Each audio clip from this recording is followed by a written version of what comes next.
The pills come first.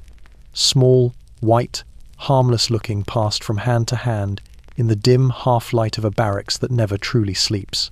The men think they're just staying awake, just staying sharp, but the air changes when the tablets dissolve on their tongues. Eyes widen, hands stop shaking, and a strange, buzzing clarity settles over them, the kind that makes exhaustion feel like a distant rumor rather than a warning. Outside, the wind slides across the frozen fields, carrying the sound of engines and the faint, metallic taste of fear. Then, the marching begins. Boots strike the road in perfect rhythm, almost too perfect, as if the soldiers have become extensions of the machinery they worship. The world blurs at the edges. When the stimulant takes hold, colors sharpen, noise distorts, and the line between courage and chemical illusion disappears. Officers praise their superhuman endurance, unaware or unwilling to admit that the wide, unblinking eyes in front of them belong not to men, but to bodies driven far past the point of human limits. Nights stretch into days, days stretch into something shapeless, and still the marching, the firing, the killing continue, all under the narcotic haze the regime pretended was discipline, but the crash always follows. Behind the silence of the official reports were the tremors, the paranoia, the sudden collapses that left once fearless soldiers staring at shadows only they could see, hearts pounding too fast, thoughts splintering. Men who had moved like machines now struggled just to breathe. The war demanded strength, and the pills stole it. And in the end, the truth was simple and terrible. A regime built on madness fed its soldiers poison to keep the madness alive. So tonight, as the lights dim and the world grows quiet, remember what war truly does to the human mind, long before the bullets ever fly. If this story left you thinking, hit like, subscribe, and tell me where you're listening from. There are more hidden truths waiting in the dark. The lights never fully go out in the barracks, even at this late hour, when the air is cold enough to sting the inside of a man's nose. A single bulb still hangs above the doorway, flickering like an eyelid that can't decide whether to stay open or surrender to sleep. The men lie in their bunks, boots still on, helmets resting against their legs, trying to pretend that rest is something they still understand. Outside, the winter wind pushes against the thin wooden walls, making them shiver like a living thing. But inside, the room waits tense, silent, breathing with the rhythm of dozens of restless soldiers. It begins quietly, almost tenderly. A medic wrapped in a grey overcoat moves from bunk to bunk, the hem of his coat brushing the floor with a soft whisper. In his hand is a small metal tin, the kind that might hold mints or aspirin, harmless enough to pass through a mother's hands without suspicion. But tonight, the tin clicks open with a different purpose. Inside lie the tiny white tablets the officers have spoken about, the ones meant to keep the fatigue away, to keep the mind sharp, to carry a soldier through the night as if he were made of steel instead of flesh. He doesn't introduce them with ceremony. He doesn't need to. The men have already heard the stories, how the pills can push a body forward even when the bones feel hollow, how they can erase fear the way frost erases footprints, how they can turn an ordinary recruit into something faster, harder, more obedient. The medic presses a tablet into each open palm, his voice low, steady, rehearsed, for alertness, for endurance. Some hesitate, most don't. The first thing they notice is the taste bitter, chemical, dissolving too quickly on the tongue. Then comes the warmth, a strange glow that blooms behind the eyes like a lantern slowly being raised in the brain. The room sharpens, shadows pull into crisp edges. Every breath feels colder, deeper, cleaner. A few men blink, surprised at how awake they suddenly are, as if someone pulled a curtain from their minds and let the world in all at once. One soldier sits up a little too fast, gripping the sides of his bunk as the energy pulses through him. Another laughs under his breath, though nothing funny has been said. A third stares at the ceiling, watching the bulb flicker as if it were signaling directly to him. The medic moves on, pretending he doesn't see the subtle changes, the widening pupils, the twitching fingers, the nervous tapping of boots against wood. He knows better than to linger. Soon, the entire room begins to hum with a quiet, electric tension. Not conversation that would require focus.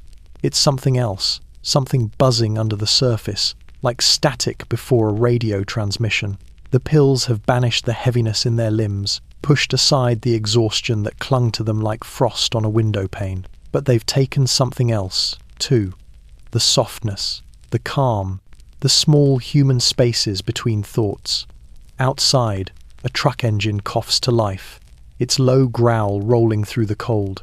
An officer shouts orders, his voice sharp as a cracked whip.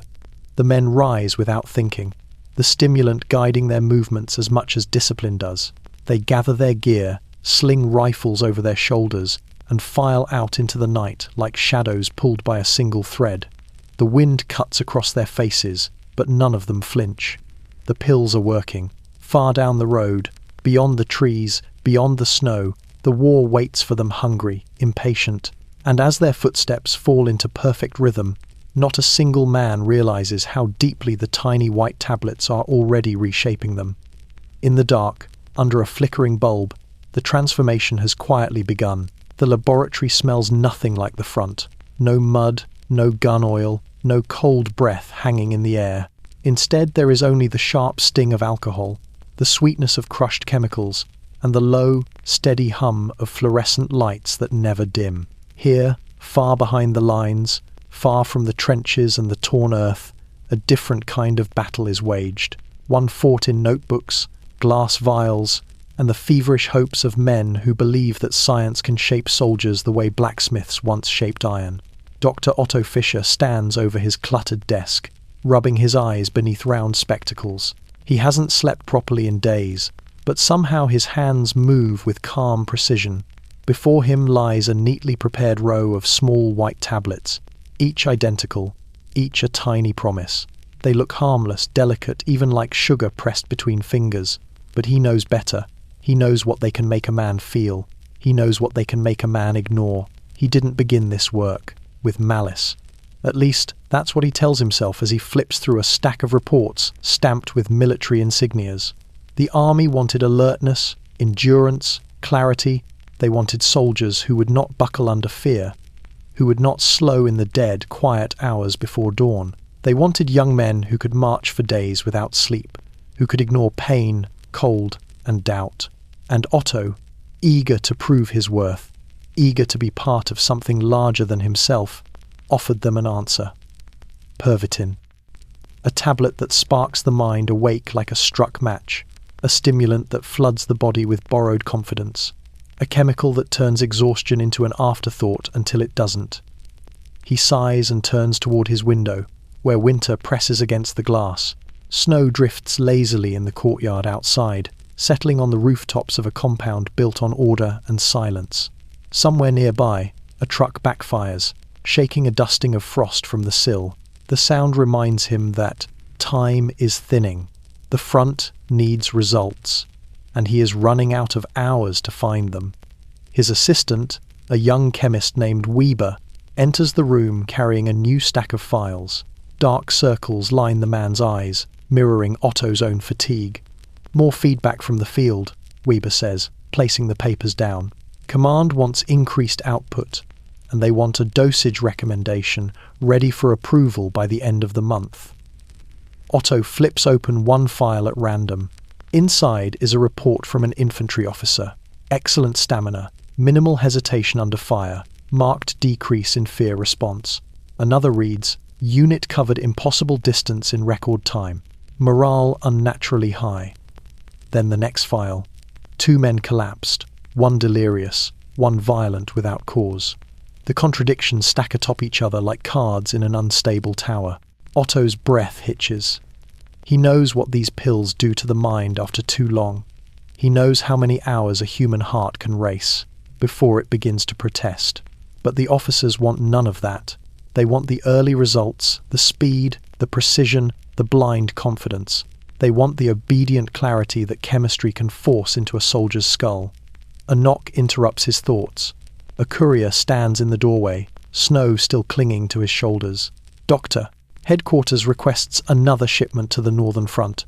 Immediate dispatch." "Immediate. Always immediate." Otto nods, dismissing him with a weary gesture. When the door closes, he sits heavily at his desk, staring at the neatly aligned tablets as if they might speak. They do not.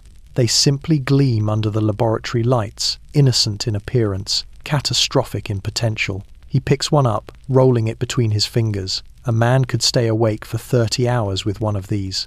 40 with two. A commander could push an entire company past its breaking point with a handful. A nation could convince itself it was unstoppable.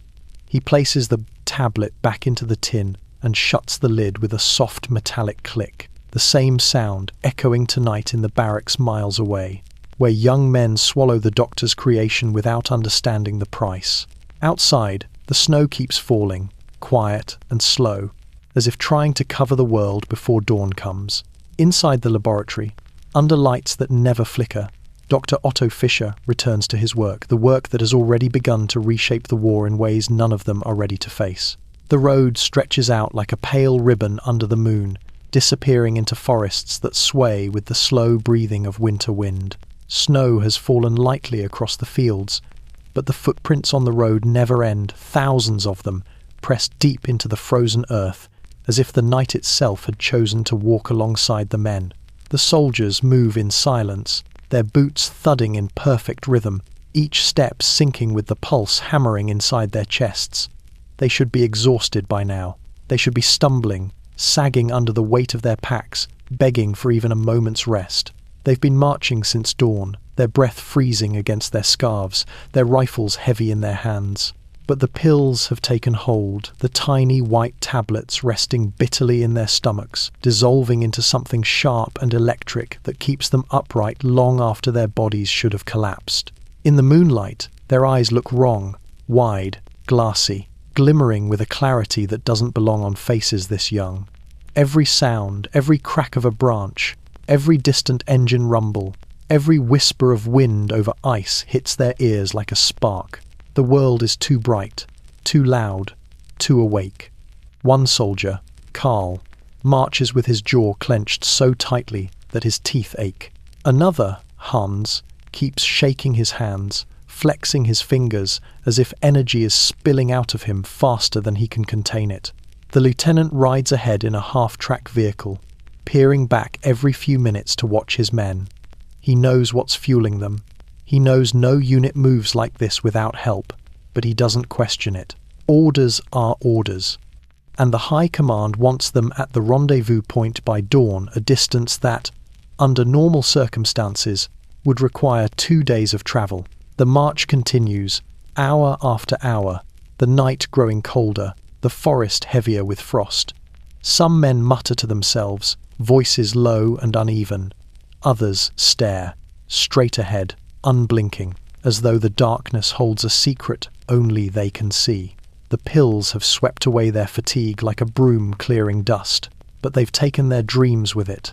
There is no room left for warmth, memory, or fear, only marching, marching, marching. Around midnight, a small village appears through the trees. The houses are dark, their shutters closed tight against the cold. Smoke curls from a few chimneys, thin and hesitant, but no one steps outside. The sound of boots rattles the frozen ground like distant thunder. Dogs bark, then fall silent. Curtains shift. A child begins to cry. The soldiers move past without looking left or right. They don't speak. They don't blink.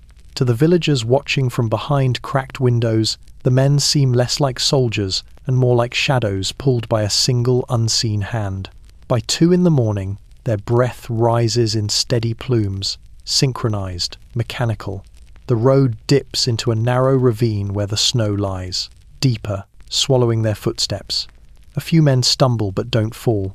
They keep pushing forward, driven by something that beats louder than their own hearts. Karl feels a strange pressure in his skull, like thoughts stacking too quickly, too brightly, too perfectly.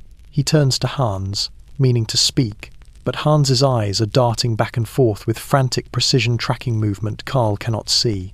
The pills have sharpened their senses to a dangerous point, Every rustle becomes a threat. Every shadow twitches. Still they march. By 4 in the morning, their faces have grown pale with hunger, but flushed with chemical clarity. The lieutenant calls a brief halt, just 15 minutes, but half the men remain standing, swaying slightly, too awake to rest. One leans against a tree, breathing hard, whispering to someone who isn't there. Another scribbles rapidly in a small notebook, lines slashing across the page with manic speed. When the whistle blows, they fall back into formation without hesitation. The march resumes as if the world itself is pulling them onward, as if sleep is not a need but a rumor. Morning finally begins to bleed into the horizon, a faint blue smudge against the darkness. The men quicken their pace, their boots striking the road with renewed urgency, not because they have strength left, but because the pills won't let them stop. Ahead lies the rendezvous point. Behind them, only the night they conquered with chemistry. And somewhere, deep inside their chests, beneath the uniform, beneath the skin, the human part of them grows quieter, dimmer, harder to hear, drowned out by the relentless rhythm of the march that never should have been possible. The sun rises slowly, pale and hesitant, as if unsure it wants to witness what the night has made of the soldiers. Dawn drags a muted stripe of light across the frostbitten road, touching helmets, rifles, and gaunt faces one by one. The men do not blink against the brightness. Their eyes are too wide, too awake, too sharpened by the chemical storm moving through their veins. For a moment, the world looks almost serene. Fields frozen into white silence, shadows stretching long and blue across the ground, birds circling in distant spirals. But the serenity is a lie. It cannot reach the men who stand in formation, breathing hard, staring at nothing and everything all at once. Inside their skulls, something hums. Not thought, not fear, not even adrenaline, but a strange, electric buzzing that turns their thoughts into narrow beams of light. Every sense feels amplified beyond reason. The rustle of a tree branch sounds like bones snapping. The crackle of radio static feels like someone whispering directly into their ears. Even the gentle crunch of snow under their boots sends little sparks of sensation firing through their nerves. Private Muller presses a hand against his temples, trying to soothe the pressure building behind his eyes.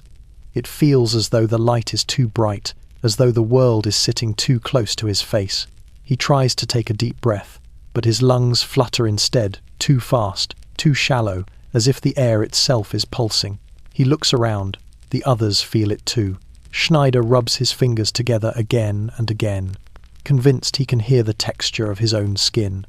Fischer keeps looking over his shoulder, as if someone is following a few steps behind him. The lieutenant barks orders, but even his voice trembles with a hint of something foreign, not fear, but awareness that his men are no longer simply tired soldiers, they are becoming something else. The pills had promised clarity.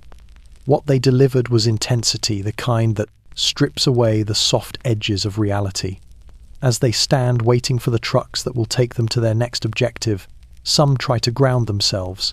A hand on a rifle stock, a glance toward the tree line, a deep breath of cold morning air that should calm them, but instead enters their lungs like ice shards. A corporal in the second row suddenly jerks forward, startled by a sound no one else heard. He mutters about footsteps in the forest, about voices drifting between the trees. The lieutenant snaps at him to hold his position, but the man's eyes dart around like trapped birds. For a moment, it seems as though he might run toward the trees or away from them. No one can tell.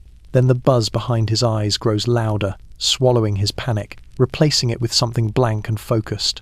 He straightens again, shoulders rigid, breath quivering. One of the medics watches from a distance, arms crossed tightly over his chest. He sees the signs, the flushed cheeks, the trembling muscles, the wide eyes that refuse to blink. He has seen them before in the ward, when men collapse after 2 days without sleep, when their hearts stutter, when their thoughts fracture. The pills erase exhaustion, but they also erase balance. What rises in its place is sharper, colder, more fragile. The trucks arrive, engines growling against the dawn. The soldiers climb aboard with unnatural precision. No one slips, no one hesitates. No one seems aware of how tired their bodies truly are. The medic climbs into the back of the last truck, gripping his satchel tightly. Inside are more pills, more clarity, more buzzing. The convoy pulls away, rumbling down the narrow road.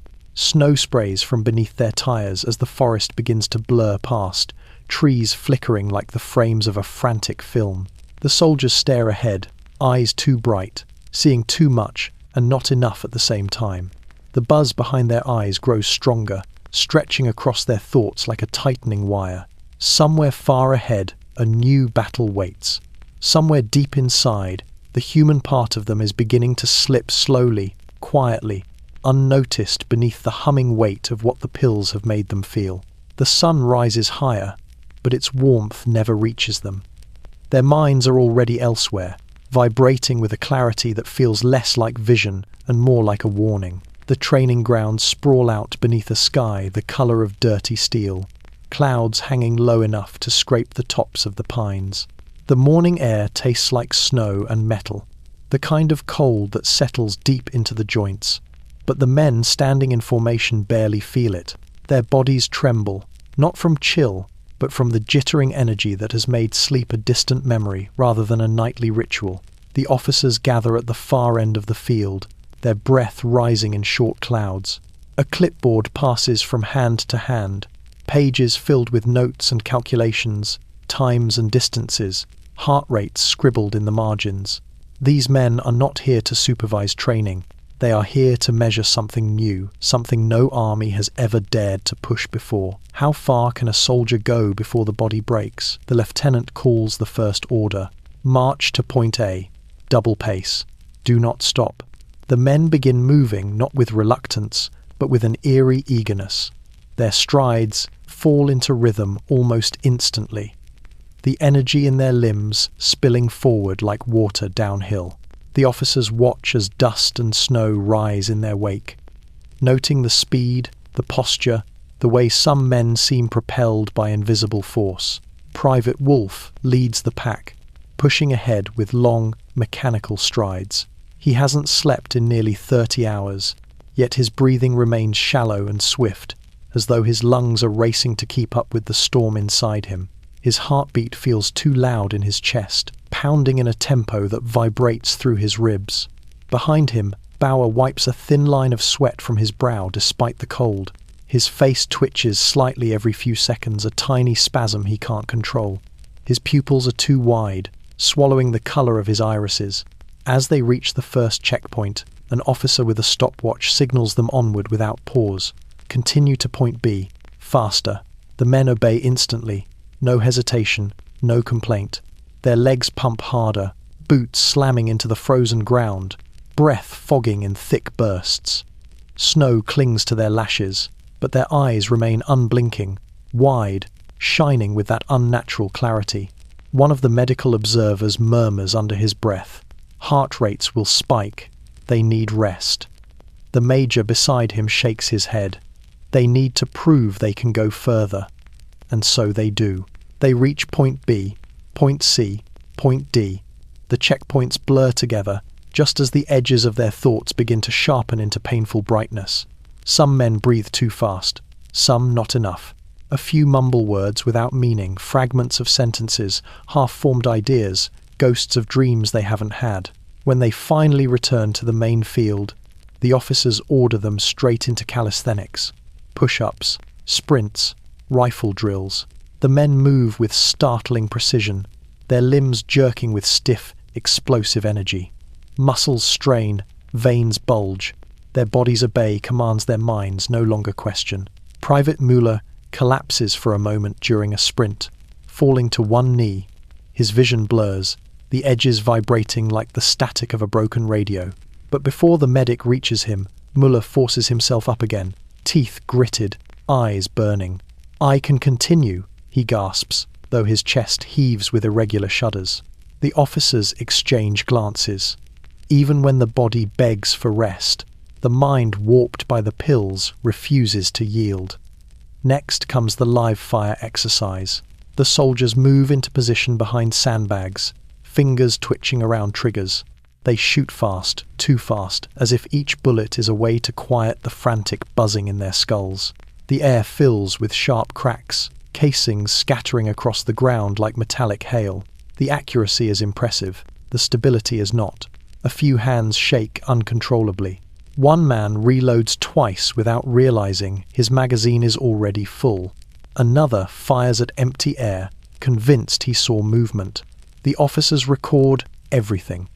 By late afternoon, clouds thicken overhead, dimming the field into premature dusk. The men stand drenched in sweat, chests rising and falling rapidly, but none show signs of stopping. Their hearts feel like drums beaten by frantic hands. Their thoughts flicker like candle flames in a draft. Finally, after hours that feel like days, the training ends. The men stand trembling, eyes glassy, uniforms soaked, bodies vibrating with the remnants of forced energy. The major closes his clipboard with a soft snap. "They can go further," he says. The medic beside him doesn't respond. He watches the soldiers instead, watches their chests heave, their eyes twitch, their fingers tremble. The limits are breaking, but the officers see only potential. And as the men are dismissed to the barracks, each one still buzzing with endless, unnatural wakefulness, the sky grows darker, heavy with snow, as if the world itself is bracing for what these soldiers will soon become. The barracks are quieter tonight, but not because the men are resting. Sleep has become a memory, something distant, soft-edged, and impossible to hold. Instead, the silence comes from the strange tension hanging over every bunk, a nervous stillness that settles into the wooden beams and crawls along the floorboards like fog that refuses to drift away. Outside, wind claws at the shutters, howling through cracks with a thin, mournful whistle. The men lie awake in their bunks, eyes open, darting from shadow to shadow. Some stare at the ceiling, watching patterns in the wood grain shift and twist. Others sit upright, elbows on knees, hands trembling from the stimulant that still courses through their veins. A few whisper prayers under their breath, not for victory, not for home, but simply for calm. In the corner bunk, Private Lucas Brandt grips the blanket so tightly his knuckles glow white.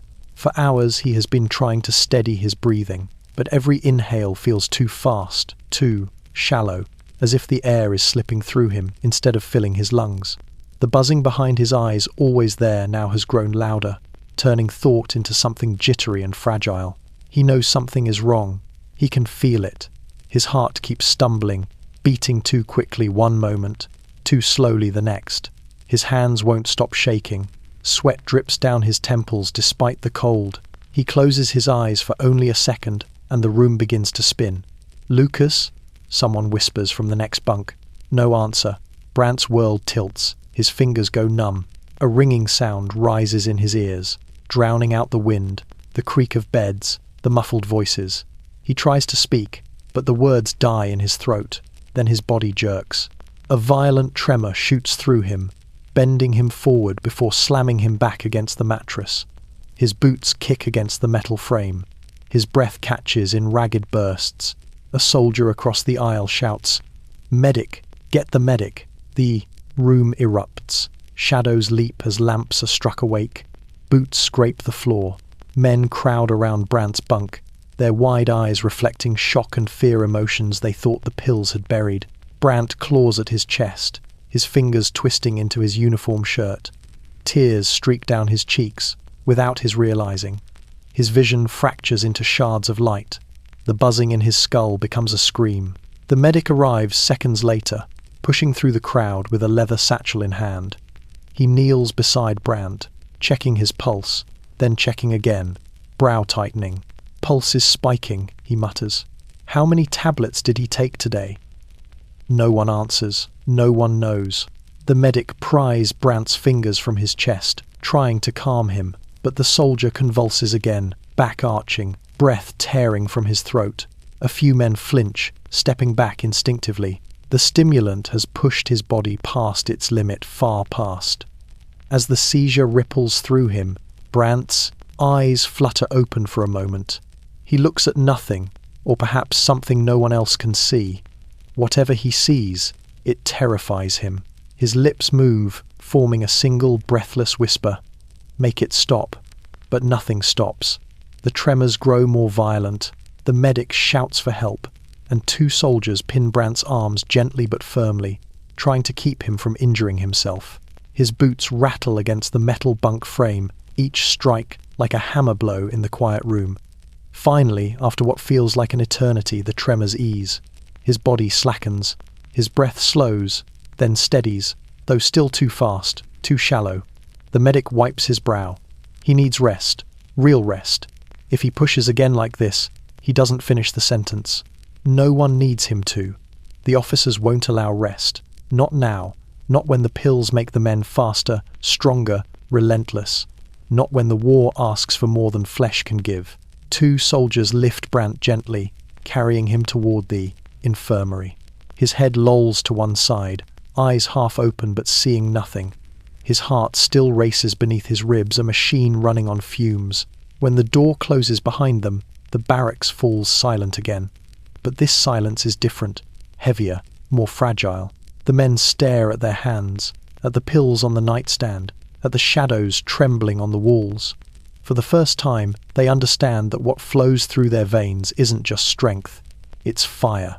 And fire always consumes. Fear usually has a sound, a quick inhale, a tremor in the voice, a hesitation in the footstep. But in the days following Brandt's collapse, something strange settles over the company, something colder than the frost on the windows, and far more dangerous. The fear that once whispered inside every soldier's chest has gone silent, not because courage has grown, but because the pills have carved out the part of the mind that knows how to tremble. It begins during a patrol at dawn. A scout team moves through a patch of skeletal pines, branches cracking underfoot like old bones. The sky is bruised purple, the kind of early morning light that makes every shape long and distorted. The men advance with rifles raised, scanning the undergrowth for movement. In the past, these patrols were tense affairs, fingers sweating on triggers, breath held at every snapping twig, hearts pounding at shadows. Today, the men walk with unnatural ease. Their breathing remains shallow, rapid, but the anxiety has vanished. Their eyes are sharp, unblinking, not with calm but with something that looks eerily like hunger. At the front of the patrol, Private Schneider spots a figure moving through the trees. An enemy soldier, just one, creeping through the frost. Schneider doesn't duck. He doesn't take cover. He doesn't wait for orders. He steps forward, almost casually. The enemy soldier freezes, stunned by the sudden appearance of a man who should have been afraid. Schneider raises his rifle and fires with terrifying precision. One shot, no hesitation, no tremor, no breath drawn before or after. The rest of the patrol watches, and for a moment, no one speaks. The shot echoes through the trees, scattering a flock of crows into the air like black smoke. When the lieutenant arrives at the scene minutes later, he finds Schneider standing over the body, his expression empty, not proud, not shaken, simply blank. The lieutenant asks him if he felt threatened. Schneider shrugs. He moved. I stopped him. His voice holds no emotion, not even satisfaction. The lieutenant studies him for a long moment and realizes he cannot tell whether the soldier is calm or hollow. Later that day, during target practice, the medic observes more unsettling signs. The men fire without blinking. Their stances are rigid, aggressive, bodies tense like coiled wire. A few laugh under their breath when they hit the target, not out of joy, but out of some strange sharpness in their blood. Some don't react at all. Bullets tear through wooden silhouettes, shattering them piece by piece. The medic approaches the lieutenant. Their fear responses are dulling. That's not normal. The lieutenant barely glances at him. War demands men who don't hesitate. That's not discipline, the medic presses. That's chemistry overriding instinct. Good, the lieutenant replies. Instinct gets men killed. The medic falls silent, but his stomach churns. Instinct also keeps men human. The shift in behavior grows more obvious in the evenings. When an explosion thunders in the distance, artillery testing, the soldiers no longer flinch. Some don't even look up. They continue cleaning their rifles, their hands moving in tight, rhythmic motions. The buzzing behind their eyes has become a constant presence, whispering false confidence into their skulls. One night, a stray dog wanders into camp. It snarls, frightened by the noise of machinery. In the past, the soldiers might have shooed it away or coaxed it with scraps. Instead, they freeze, not in fear, but in predatory focus. 3 rifles are raised before anyone says a word. The medic bolts forward, shouting for them to stand down. For a moment, they don't. Their eyes lock onto the trembling animal, pupils huge, breathing uneven. The lieutenant's shout finally breaks the spell. The rifles lower. The dog runs into the night. But what lingers in the silence afterward is worse than what almost happened. The men weren't reacting to danger. They were reacting to movement. They were reacting like creatures whose instincts had been rewired.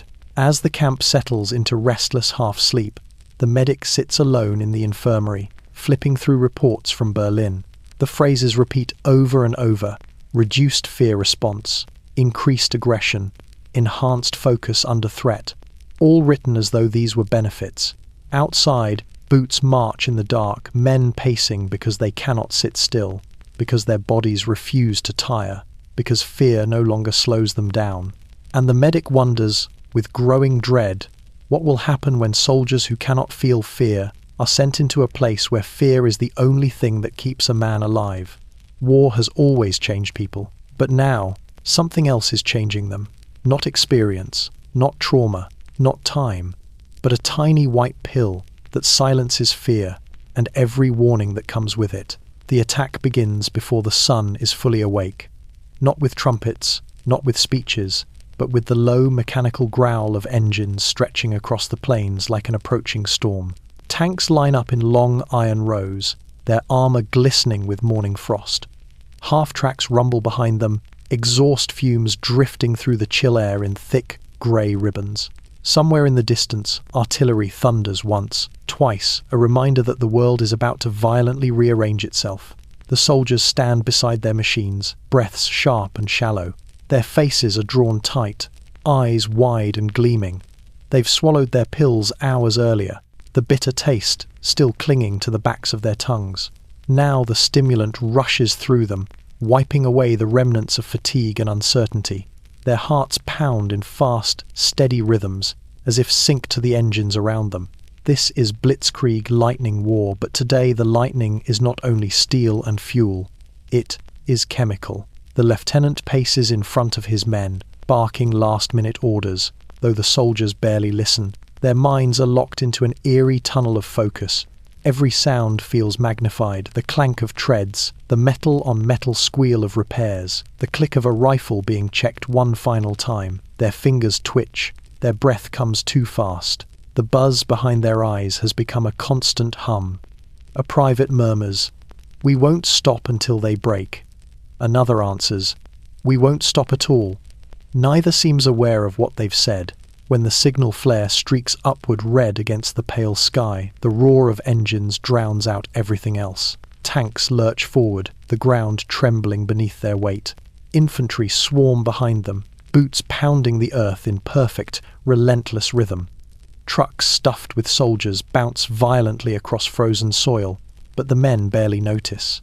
Their bodies absorb every jolt with unnatural resilience. The stimulant drives them onward, sharpening their determination into something near maniacal. Ahead lies a thin defensive line, trenches, barbed wire, scattered machine gun nests. Normally, such a sight would make a soldier tighten his grip, swallow hard, feel the cold hand of fear touch the back of his neck. But not today. The soldiers leap from the trucks with the ferocity of men who feel invincible.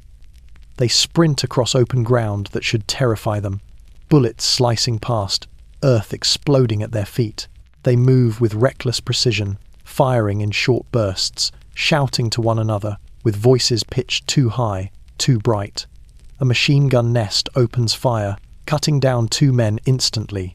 Normally, the rest of the squad would hit the ground. Instead, they accelerate. They charge the nest directly, boots hammering the dirt, eyes burning with a clarity that borders on madness. One soldier tosses a grenade with a shaking but determined hand. The explosion echoes across the fields, showering debris through the air. Moments later, They push onward as if nothing has happened. In the command truck, an officer watches through binoculars, his jaw tightening. "They're moving too fast," he mutters. "Faster than protocol allows." The medic sitting beside him says nothing. His gaze is fixed on the soldiers swarming the enemy trenches, like insects driven by a shared, unstoppable instinct. He sees the too wide pupils, the jerky, over-sharp motions, the way some men laugh as they fire not with amusement, but with a kind of manic release. He whispers, "They're not fighting on strength, they're fighting on borrowed time." But the battle rolls on regardless. By noon, the enemy line has fractured. Smoke climbs lazily into the sky. The air reeks of gunpowder, burning oil, and churned earth. The German infantry barely pause to catch their breath. They surge onward, deeper into enemy territory, as if propelled by invisible hands. Officers shout for them to slow, to regroup, but the men barely respond. Their legs keep moving, their hearts keep racing. Their minds cling desperately to the artificial clarity, still sparking in their skulls. When at last they halt hours after the initial attack, they collapse behind captured fortifications. But even then, their rest is uneasy. Some tremble uncontrollably, some stare into the distance, seeing things no one else can. Others simply sit with wide, unblinking eyes, unable to come down from the chemical peak. The lieutenant moves among them, clipboard in hand. "Blitzkrieg successful," he records. The medic watches the trembling hands, the hollowed faces, the buzzing stares. "Successful," he echoes quietly. But in his voice, the word sounds like a warning. For victory won on borrowed strength always demands repayment, and no one knows the price better than the men who can no longer feel fear and can no longer stop moving long after the battle is done. The camp settles into an uneasy dusk after the long, fevered assault. Smoke drifts upward from the blackened horizon, as if the world is still exhaling the violence of the day. The soldiers sit scattered around the courtyard, some on crates, some on overturned helmets, some on the cold ground with their backs pressed to the walls. The air is sharp, metallic, carrying the faint smell of gunpowder and engine oil. It should be a moment of rest, but the men do not rest. Their bodies twitch with leftover adrenaline. Their hands shake as though their nerves are still marching. Their hearts beat too fast for stillness, too uneven for calm. Yet the lieutenant orders them to write letters home, a gesture meant to anchor them, meant to remind them that there is a world beyond the smoke. The medic distributes paper and dull pencils. "Write to your families," he tells them softly. "Let them know you're alive." Alive. The word feels fragile. The men spread out, bending over the paper, as the last of the daylight slips behind the fractured tree line. The camp lamps flicker on one by one, casting long, trembling shadows across their faces. Private Muller begins his letter with a shaking hand. "Dear Mother, we marched for 2 days without stopping, but I feel stronger than ever." He pauses. "Is that true?" His hand trembles, and a bead of sweat falls onto the page, smudging the ink. He blinks hard, the buzzing behind his eyes growing louder with each beat of his heart. His handwriting, once neat and sturdy, now zigzags across the paper, sharp, fast, frenetic. Across from him, Schneider writes in short, stabbing motions. "Father, the officers say we fought like lightning." I barely remember the start. He scratches out the last line. He remembers too much the clarity, the sharpened colours, the strange euphoria that surged when bullets snapped past his ear. He remembers the moment he charged, without fear, without hesitation, without thought. He doesn't tell his father that. He writes instead, "We are winning," but even he doesn't know if that's true. At the far end of the courtyard, Hans stares at his paper for nearly 10 minutes before finally writing a single sentence. "I don't sleep anymore." He stares at it, chest rising and falling too quickly. The pencil shakes between his fingers. He presses his free hand to his forehead, feeling the warmth that never leaves now, a heat that no cold night can extinguish. He flips the paper over and starts again. "Dear Anna, everything is fine here." He stops. His eyes drift toward the forest beyond the fence, where branches sway gently in the wind. For a moment, He thinks he sees someone standing there watching, but when he blinks, the shape dissolves into shadow. He continues writing. Faster now. I feel strange. I feel awake. Too awake. My thoughts won't slow down. The medic says. He scratches it out violently, almost tearing the page. I miss you. It's the only truth he can manage. As the letters continue, the medic moves quietly between the men, glancing at their handwriting. He sees the patterns immediately. Short sentences where long ones once flowed. Sharp angles instead of curves. Words written too small or too large, betraying the tremor of a hand that no longer listens to the mind's instructions. He kneels beside Brandt's empty seat, his letter half finished. Mother, tell the boys in the village I. The sentence trails off, unfinished, like a thought that slipped through shaking fingers. The medic folds the paper for him. Later, when the lieutenant gathers the letters, he notices details he chooses not to acknowledge. Ink smeared by sweat, margins filled with frantic doodles, sentences repeated twice as if the writer didn't remember writing them the first time. He ties the stack with a length of twine, as if binding them makes everything normal. But as darkness settles fully over the camp, the truth lingers in the cold air. These letters are not messages from soldiers. They are messages from men caught between artificial clarity and creeping madness. Men who no longer know whether what they write is hope or warning. In the morning, the letters will travel home. But the men who wrote them may not recognize themselves by the time their families read the words. The command post sits at the edge of a ruined town, its windows blacked out, its wooden walls trembling every time distant artillery sends a dull thud through the earth. Inside, maps cover every surface, tables, crates, even the floor. Thin red strings stretch between locations like veins tracing the path of some enormous creature crawling across Europe. And in the center of the room stand the officers, shoulders stiff beneath wool coats, steam rising from their breath in the frigid evening air. They are not speaking about strategy tonight. They are speaking about speed. The lieutenant from the front stands at attention, mud still caked to his boots, eyes too bright from exhaustion he refuses to admit. He reports calmly, but the words spill from him faster than he intends. Sir, the men marched for nearly 40 hours, with only brief pauses, no complaints, no hesitation. Across the table, Major Reich lifts an eyebrow. He is a meticulous man, a ruler-straight posture, a pen, always clicking between his fingers. 40 hours, he repeats, almost disbelieving. Without rotation? Yes, sir. They insisted they could continue. Another officer, Captain Holm, older, with deep lines carved into his brow, leans forward. Insisted? His tone hints at unease. Men don't insist on marching longer, not after a battle like that. The lieutenant swallows. His voice lowers. These men do. The major turns toward the medical officer standing quietly near the back wall. Dr. Weiss, he calls. You've been monitoring those supplements. What's your assessment? Weiss stiffens. His hands, tucked into the pockets of his white coat, squeeze into fists. The tablets reduce fatigue, he says carefully. They create heightened alertness. Temporarily. The major narrows his eyes. Temporarily? Weiss hesitates before answering. The effects are potent. Too potent, at times. There are signs of overstimulation, tremors, anxiety, aggressive impulses. He swallows, remembering Brandt's collapse. Possible cardiac strain. Major Reich waves a dismissive hand. War strains everyone's heart, doctor. But this is different, Weiss insists, his voice trembling not from fear but from frustration. They override natural limits. Men push past exhaustion until their bodies begin to... We're fighting a war, doctor, the major interrupts with a clipped tone. A fast war.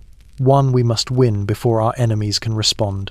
Your concerns are noted, but the results speak for themselves. Holm turns toward him sharply. At what cost? Reich sighs, pinching the bridge of his nose. Captain, you've read the reports. Entire divisions advance faster than scouts can track. Enemy lines break before they can form. We are witnessing the future of warfare. Holm's eyes drift toward the lieutenant. And how long can your men keep that pace? The lieutenant's jaw tightens. As long as commanded, sir. But the flicker in his gaze betrays a different truth he has seen. The shaking hands, the sleepless nights, the blank stares. The major claps his hands once, sharply. Gentlemen, our priority is victory. If a pharmaceutical advantage exists, we would be fools not to exploit it. Weiss steps forward, voice cracking. You cannot keep pushing them like this. Sleep deprivation, overstimulation. Reich's eyes harden. The Führer has already approved increased distribution. The room freezes. Weiss feels something sink inside him, a cold heaviness settling into his chest. Increased distribution means more tablets, more soldiers, more pushing past the point where the human mind can return. Home exhales slowly, steam curling from his lips. Dr. Weiss, is there a safe dosage? No. Weiss answers immediately. Not in combat conditions. He hesitates, then adds, not with men this young. The major stares at him for a long moment. Then he turns back to the maps. Safety, he mutters, almost amused. There is no safety in war. Outside the command post, the wind picks up, scraping through the ruins and carrying a thin whistle down the empty streets. The soldiers huddle in their makeshift shelters, some pacing because their nerves won't let them sit, others scribbling frantic nonsense into notebooks they don't remember opening. Their bodies are restless, their minds electric, their fear gone. Inside, the officers finalize their plans, faster advances, longer marches, deeper pushes into enemy territory. Lightning war must stay lightning fast, no matter what fuels the storm. The major signs the new orders with a flourish. Behind him, Dr. Weiss lowers his head, whispering to himself, as if confessing something to the shadows. They are not machines, he murmurs, but you are turning them into something far more fragile. No one hears him. Outside, the engines begin rumbling again, warming for the next advance, a mechanical heartbeat echoing the artificial thrum inside every soldier's chest. And as night settles, the commanders congratulate themselves on the speed of their victory, unaware that the soldiers who carry their ambitions are already inching toward a precipice the officers cannot see or refuse to see. The night presses heavily over the encampment, a thick curtain of cold air settling into every corner, every tent, every breath drawn by the soldiers trying and failing to rest. Lamps glow dimly through canvas walls, their trembling light revealing shadows that move even when no one does.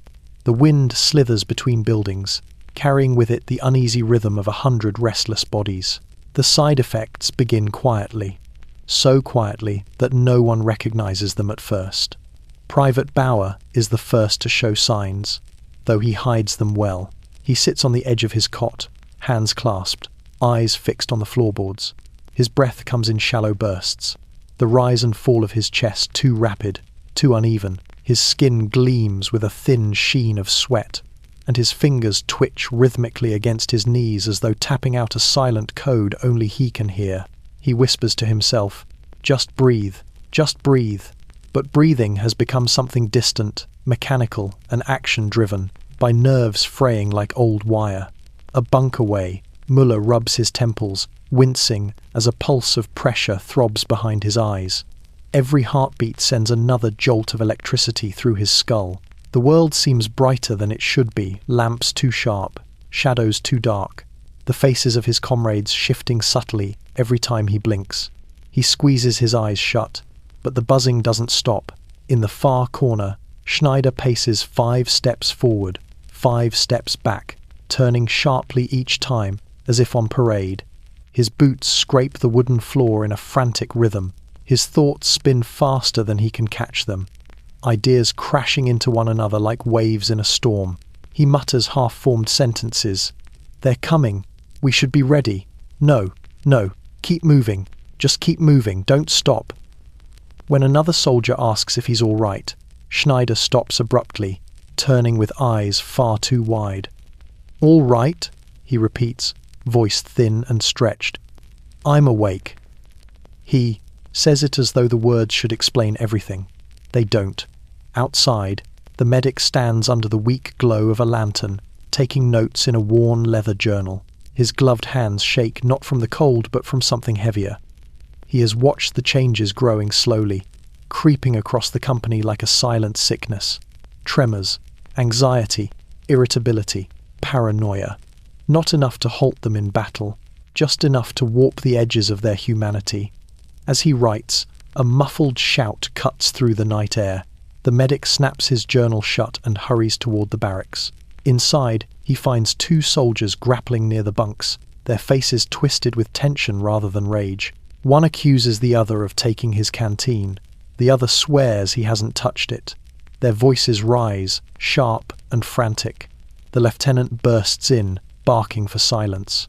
The men freeze, chests heaving, fists still clenched. The lieutenant sees only insubordination, not the deeper truth trembling beneath their skin. He orders them back to their bunks and stalks away without waiting for a response. The medic kneels beside the nearest soldier, placing a hand on his arm. "What happened?" The man's voice shakes. I thought he was watching me." His eyes dart to the shadows. "Someone's watching me." The medic's chest tightens. He knows what this means. He has seen it before in early reports. Hypervigilance, heightened aggression, an overactive nervous system firing without control. "Try to rest," he offers, though both of them know rest is impossible now. As the night deepens, the entire barrack seems to pulse with unease. The men lie awake, staring at the ceiling, blinking into the dark. Some flinch at sounds no one else hears. Some breathe too quickly. Some shake uncontrollably beneath their blankets. Fear has vanished, but something else has taken its place. A creeping pressure, a rising heat, a confusion between real and imagined. The pills sharpen everything until they sharpen too much. Outside, the trees sway in the wind, their branches tapping softly against one another.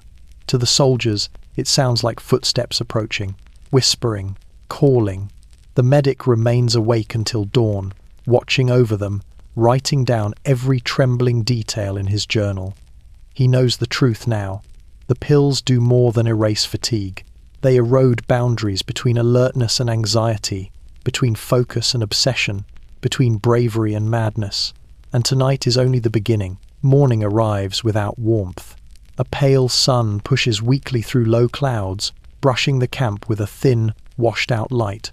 It does nothing to soften the tension in the air.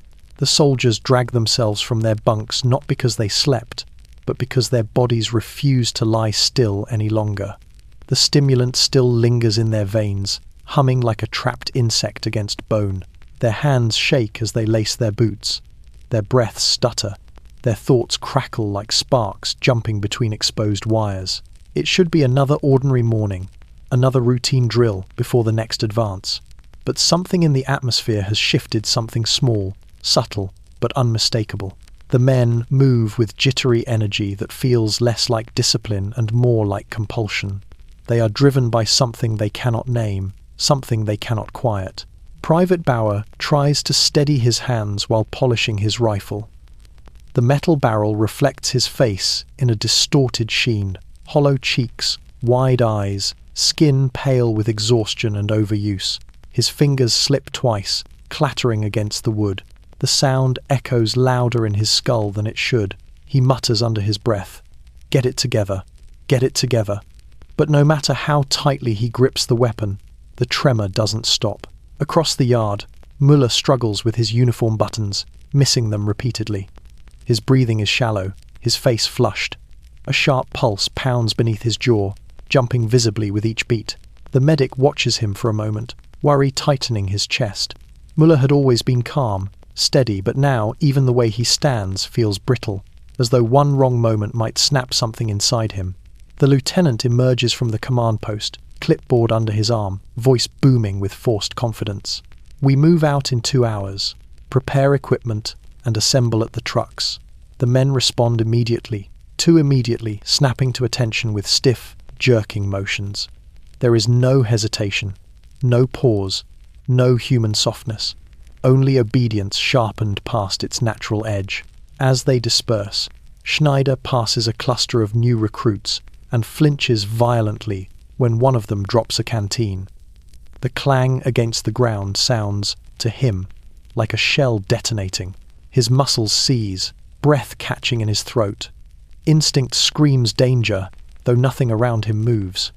When he realizes his mistake, his face burns with frustration. He slams his fist into the nearby wall, hard enough to split the skin across his knuckles. Blood beads between his fingers. He doesn't feel it. The medic approaches cautiously. "Schneider," he murmurs. "You need rest." Schneider whirls around, pupils blown wide. "Rest? How? My head won't stop." He presses his palms to his temples. "It's too loud in here." The medic's voice softens. "Let me check your pulse." "No." Schneider pulls away, breath coming in ragged gasps. "I'm fine. I'm awake. I'm ready." But he is shaking, vibrating, his nerves firing without rhythm or reason. By midday, the side effects ripple across the entire unit. Tempers flare like sudden sparks. A simple misunderstanding over rations nearly turns into a fistfight. Two soldiers argue over who should lift a crate first, voices rising to sharp, frantic pitches. Another accidentally drops a helmet and immediately begins pacing, muttering rapid lines of nonsense, as though every sound has become a threat. Their bodies are awake, too awake, but their minds are starting to fray. The medic retreats to the infirmary, where he examines the growing stack of notes. Tremors, insomnia, paranoia, heightened reflexes bordering on panic, muscles twitching under skin like caged animals. He closes his eyes, inhaling deeply, fighting off the dread curling through his stomach. "This is only the beginning," he whispers to himself. But outside the infirmary window, the men continue moving, relentless, restless, driven by an energy that feels unnatural, unsustainable. Their nerves crackle like stripped electrical wires sparking against metal. One jolt away from total failure, one heartbeat from collapse, one additional pill away from losing whatever part of themselves they still recognize. As the sun sinks behind the horizon and the cold sweeps in once again, the soldiers gather by the trucks. Their faces twitch with anxious anticipation. Their fingers drum against their rifles. Their breath fogs in frantic bursts.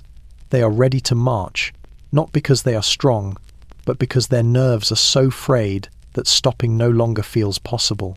And somewhere deep inside them, beneath the buzzing, the trembling, the artificial wakefulness, something human whispers for help, but the pills drown that whisper before it reaches the surface. Snow falls in slow, drifting sheets, each flake catching the pale winter light before sinking into the endless white. The forest is quiet, the kind of quiet that presses against the ears and makes every breath feel louder than it should. The cold is sharp, biting through wool and leather, but the men hardly feel it anymore. The jittering warmth in their blood pushes back the chill, creating a strange contradiction. Bodies trembling from overstimulation, not from frost. The patrol moves in single file through ankle-deep snow, their boots crunching softly with each step. The world is muted, wrapped in a blanket of winter silence. No birds, no wind, no distant gunfire. Just the rhythmic sound of movement and the tense, vibrating energy hanging over them like an invisible storm. At the center of the line walks Private Lucas Brandt, or what is left of him, after the seizure that frightened the entire camp. He insisted he was ready to return to duty. The lieutenant allowed it.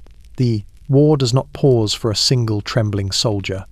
But the medic watches him from a distance, uneasy. Brandt's eyes move constantly, flicking from tree to tree, shadow to shadow, detail to detail. His breath comes shallow and sharp. His hands twitch against his rifle, the knuckles white and rigid. Something inside him has not healed. Something inside him has not quieted. When the patrol pauses near a clearing, the sergeant raises a hand for silence, though silence already dominates the forest. He signals for the men to spread out, check the perimeter, remain alert. Brandt steps to the edge of the clearing, snow crunching beneath his boots. He stares out into the trees, his breath fogging the air in jittery bursts. The world feels too vivid, every branch etched in sharp detail, every shadow alive. Then he sees it, a figure standing between two trees, tall, still, almost human-shaped. Brandt freezes. His breath catches, his grip tightens on his rifle. "Who's there?" He whispers, voice trembling. No answer. The figure doesn't move. The snow falls around it in slow spirals. Brant's heart hammers wildly inside his chest. His mind races with frantic clarity. Too many thoughts, too sharp, too fast. The buzzing behind his eyes rises into a piercing whine. "Identify yourself," he shouts louder. The sergeant snaps his head toward the noise. "Brant, quiet." But Brant doesn't hear him. He steps forward, boots sinking into the fresh powder. His breath clouds the air. The figure remains still, watching. Or is it watching? The shape is blurred by snowfall. It could be a man. It could be a tree. It could be nothing. Brant blinks. The figure blinks back, or so it seems. His pulse spikes. His ears ring. The pressure in his skull builds like a storm. He raises his rifle. "Brant, stand down." The sergeant barks, snow crunching as he approaches. Brant doesn't lower the weapon. His hands shake violently. His trigger finger twitches. Sweat drips along his brow despite the freezing air. "He's right there," Brant whispers, voice cracking. "He's watching us." The sergeant reaches him and grabs his shoulder. "There's no one. Look at me. No one is there." Brant finally tears his gaze from the trees. His eyes flicker with confusion and terror. When he looks back, the figure is gone. His breath stops in his throat. The medic hurries over, kneeling beside him. "Lucas, breathe. Look at me." Slow breaths. Brant collapses to his knees, rifle dropping into the snow.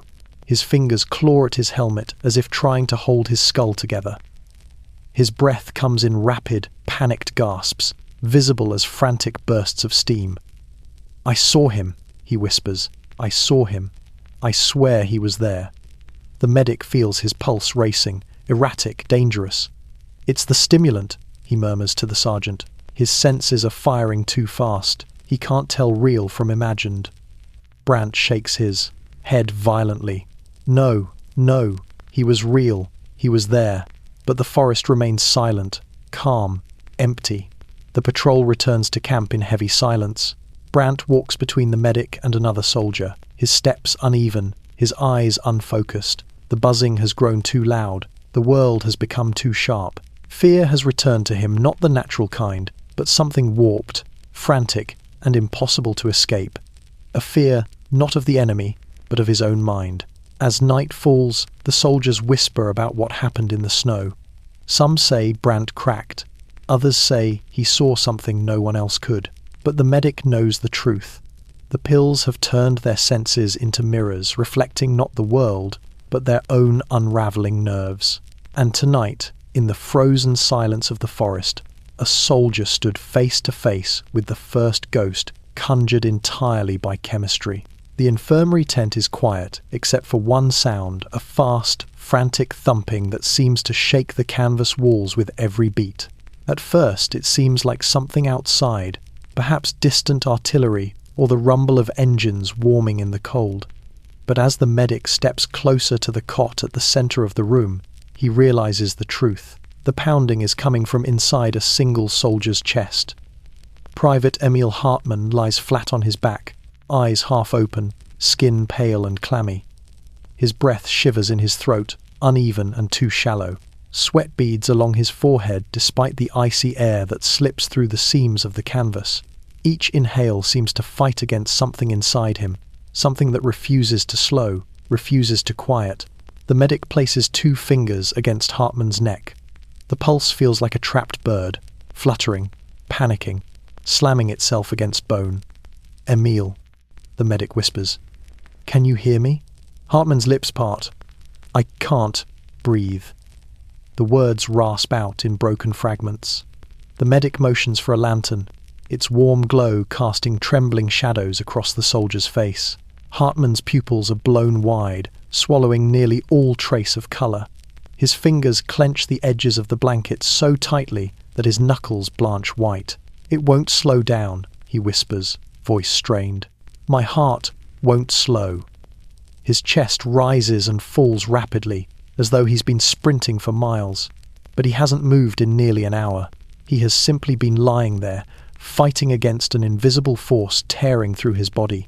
The medic listens to his heartbeat through a stethoscope, The sound nearly knocks the air from his lungs. The rhythm isn't a rhythm at all, it's a frantic, chaotic hammering, too fast to count. Each beat sounds as though the heart might split, like thin metal trembling before it cracks. He turns to his assistant. "Get cold compresses, now." The assistant runs. The medic wets a cloth with snowmelt and presses it gently to Hartmann's forehead. The soldier jerks at the touch, muscles twitching uncontrollably. "I need to stand," Hartmann gasps. "If I stay still, it gets worse. I feel like I'll burst." "No," the medic says firmly, placing a hand on his shoulder. "You need to stay down. Moving will push your heart harder." Hartmann shakes his head violently. It's already too hard. His fingers claw at the blanket. It's too fast. I can feel it in my teeth. He isn't wrong. Every beat seems to vibrate through his entire body. Outside, the wind howls, rattling the stakes of the tent. The other soldiers pretend not to hear the struggle within, but they do. They hear everything. The whispered panic, the strained breaths, the frantic thudding that cuts through the cold. Some stare at the ground. Some stare at their hands. All wonder if their own hearts will soon betray them too. The assistant returns with a bucket of snow and a pan of water. Together, they wrap Hartmann's arms and legs with cold cloths, trying to pull heat away from his core. But the trembling worsens. His teeth chatter uncontrollably, not from cold but from sheer kinetic panic. The medic checks his pulse again. Still climbing, still wild, still unstoppable. "This is an arrhythmia," he murmurs under his breath. "It has to be." But arrhythmias don't come from nowhere. They come from strain, from exhaustion, from forcing the body past endurance. From stimulants. Hartmann's fingers suddenly reach out, gripping the medic's wrist with surprising strength. "Please," he whispers, voice trembling. "Make it stop." The medic swallows hard. "I'm trying, Emil. Stay with me." Hartmann's eyes roll back for a moment as another violent jolt of pain shoots through his chest. His breath hitches, and he gasps sharply, as though the air itself is resisting him. The medic leans close. "Listen to me. Slow breaths. In through your nose, out through your mouth." Hartmann tries. He truly tries, but his body refuses to obey. Every inhale becomes a desperate gulp. Every exhale becomes a broken cough. His heart continues its wild, terrified sprint. The medic feels helpless. No battlefield training prepared him for this, for young, strong soldiers whose hearts behave like engines pushed beyond their limits. Engines burning hot, engines seizing, engines braking. After nearly an hour, the worst of the trembling subsides. Hartmann's breath evens just enough for him to whisper, "Am I dying?" The medic hesitates. He wants to say no. He wants to comfort him. He wants to believe these side effects are temporary. But Hartmann's pulse still races. The trembling behind his eyes has not stopped, and the pills show no mercy. "We'll get you through this," the medic says softly. "But you must stop taking the tablets." Hartmann lets out a weak, humorless laugh. "They give us the pills. They tell us it's strength." "And your heart?" the medic asks quietly. "Does this feel like strength?" Hartmann closes his eyes. It feels like something is trying to tear its way out. Outside the tent, the wind shifts, carrying with it the distant rumble of engines preparing for the next advance.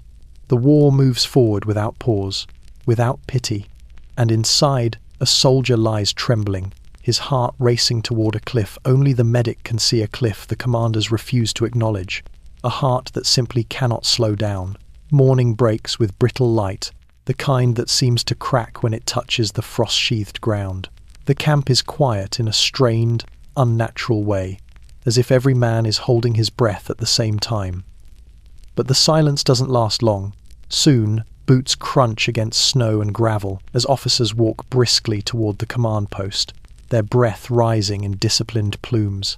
Inside the building, a wooden table is spread with neatly stacked white envelopes, each one sealed, each one bearing a soldier's name in sharp, black ink. They look harmless, almost delicate. Yet, every man in the camp knows what they contain. More pills. The officers stand around the table, their expressions serious but unreadable. A major lifts one envelope between two gloved fingers as if it were merely another supply requisition. He turns to the lieutenant beside him. "Distribute them before noon," he says. "We move again tomorrow, and we need every man sharp." Sharp. That is the word they keep using, as if the soldiers are tools that only require honing. The lieutenant hesitates. Just for a moment. A flicker of memory tugs at him. Brandt's collapse, Schneider's tremors, Hartmann's frantic heartbeat beating like a trapped drum. But hesitation has no place in his orders. The war pushes forward, and he must push with it. He gathers the envelopes into his satchel and steps outside. The camp feels colder than usual when he walks through it, the weight of the envelopes heavy at his side. The soldiers stand in small groups, some cleaning their rifles, others pacing restlessly, unable to sit still for more than a few seconds. Their eyes are rimmed with red, their movements jerky, their breaths uneven. They look like men who have been awake for days because they have, and now the officers will ask them to stay awake even longer. The lieutenant begins the distribution, calling out names one by one. Schneider. The soldier steps forward immediately, hand trembling as he reaches for the envelope. Not from fear, from anticipation. His pupils are too wide, his fingers twitch. He looks almost relieved to hold the thin paper between his shaking hands. Müller. He approaches slower, jaw clenched tight. He doesn't look at the lieutenant. He doesn't say anything. He simply takes the envelope and returns to his seat, staring at it as if it holds both salvation and doom. Hartmann. The medic overhears the name and storms forward. "Sir, no, not Emil. He needs rest, not," but the lieutenant cuts him off sharply. "These orders come from above. He is not exempt." Hartmann steps out from the infirmary tent, wrapped in a thin blanket, eyes sunken and exhausted. His pulse still beats too fast beneath his skin, but his posture is rigid, almost dutiful. "I'll take it," he murmurs hoarsely. The medic grabs his arm. "Emil, you can't." Hartmann pulls away. "If I refuse, they'll call me unfit. Then someone else fights in my place. Someone else dies in my place." His voice cracks, not from fear but from conviction twisted by fatigue. The medic looks at the lieutenant, desperate. "You're killing them." The lieutenant's face remains steel-hard. "Doctor, the pills save more lives than they take. They keep the men moving. They keep the enemy off balance. That is all that matters." "All that matters?" the medic repeats, voice low with disbelief. "Have you seen their hands, their eyes, their hearts?" Silence hangs between them for a moment, brief, delicate, easily broken. Then the lieutenant turns away. "Continue distributing," he orders. One by one, every soldier receives his white envelope. One by one, every man tucks it into his pocket like a silent pact with something unseen. Some clutch it tightly, as though the pills inside are the only thing holding them together. Others stare at the envelope with dread, knowing they have no choice but to swallow its contents when the time comes. Some slip it into their packs with mechanical obedience, neither hopeful nor afraid, simply hollow. As the last envelope is given out, the lieutenant dismisses the men. They scatter across the camp, their movements restless and uneven. The medic watches them go, helplessness tightening around his chest. He knows what those pills will do. He has seen it. He has recorded it. He has warned them. And yet the officers hand out the tablets with the cold efficiency of men distributing ammunition. The envelopes flutter slightly in the wind, thin as paper, light as lies. Inside them lies the next march, the next sleepless night, the next hallucination, the next collapse. And the officers standing tall in their polished boots, their coats buttoned against the cold, see only the speed, the obedience, the frightening endurance the pills create. They see the edge, but not the fraying wire beneath it. Tomorrow, at dawn, the men will swallow what's inside, those envelopes. And tomorrow, at dawn, the officers will mistake that trembling, borrowed strength for courage. Dawn arrives as a pale smear across the horizon, barely strong enough to push the shadows back. The forest still sleeps, but the soldiers do not. They stand in tight formation beside the trucks, breath fogging the icy air, boots sinking slightly into frozen mud. Some sway on their feet, bodies caught between the pull of sleep and the sharp, unnatural wakefulness that pulses through their blood. Others stand rigidly, as if afraid that if they move even an inch, their bones might rattle apart. Beside each man's chest pocket lies the faint outline of a torn-open white envelope. The lieutenant walks down the line, his voice crisp, cold and detached. Today we push farther than before. The enemy has fallen back, and we must not give them time to recover. He pauses, scanning the faces before him. Not one pair of eyes is steady. Stay sharp, stay fast. A cruel irony, asking men who haven't slept for 2 days to stay sharp. The engines roar to life. The convoy rattles, forward. The soldiers grip the rails of the trucks with trembling fingers, knuckles pale against metal. Their hearts throb too quickly beneath their coats, pounding a nervous tattoo that seems to sync with the rumble of the engines themselves. Inside one truck, Muller tries to steady his breath, counting slowly in his head. But the inhalations come too fast, the exhalations too shallow. His mind buzzes with 100 thoughts at once, none of them clear. He presses the heels of his palms against his eyes, trying to dim the world's brightness. It doesn't work. Across from him, Schneider plucks rapidly at a loose thread on his glove, his jaw grinding. The thread snaps, but his fingers keep moving, pinching the air, as if still searching for something to break. The medic sits wedged at the back of the truck, watching all of them with a growing heaviness in his chest. The men look like puppets whose strings are pulled too tight, wires stretched to their limit, ready to snap. He catches Bauer's gaze for a moment. Wide, frantic, shimmering with a fear the pills were supposed to erase. Then Bauer whispers, "I can't slow down. I can't stop thinking." The medic starts to respond, but the truck jolts violently, jerking them all forward. The windshield frames a landscape of shattered trees, ruined barns, and long stretches of lifeless earth. They are heading deeper into a war that shows no sign of ending. When they disembark hours later, the march begins. Not a steady march, a forced one. Boots slam into frozen soil. The cold bites at cheeks and fingers. Snowflakes swirl in frantic spirals, caught in the winds whipping across the fields.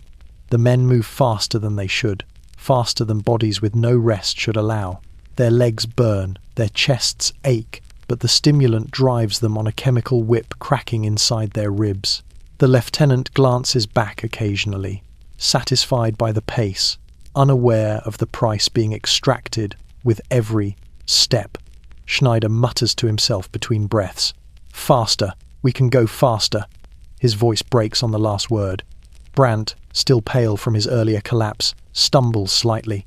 The world tilts. The snow on the ground shimmers and bends, shapes moving at the corner of his vision. But he clenches his jaw and forces his legs to obey. The race is not against the enemy. It is against themselves. Against their own rapidly diminishing reserves. Every soldier feels it, the tension between the stimulant's power and the body's desperate need for rest. The heart races ahead. The breath tries to follow. The bones lag behind. It is a race no one can win, but everyone must run.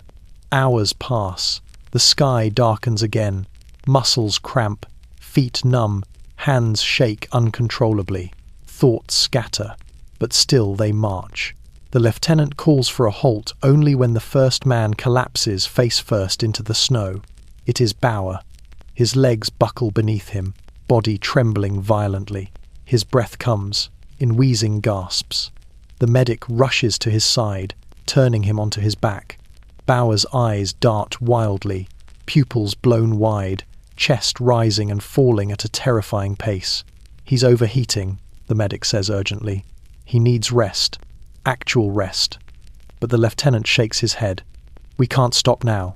The orders don't apply to a dead man," the medic snaps. A silence falls, a thin, cracking silence. The lieutenant looks away. The medic kneels beside Bauer, placing a hand over the soldier's heart.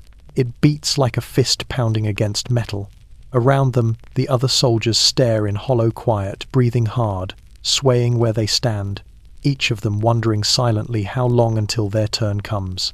The race continues. But the finish line grows closer with every beat of their exhausted hearts. A race against exhaustion always ends the same way. And tonight, under a cold sky heavy with falling snow, the men feel the truth settling inside their bones. They are running towards something they will not be able to outrun. The snow has stopped falling by nightfall, leaving a brittle stillness across the frozen road.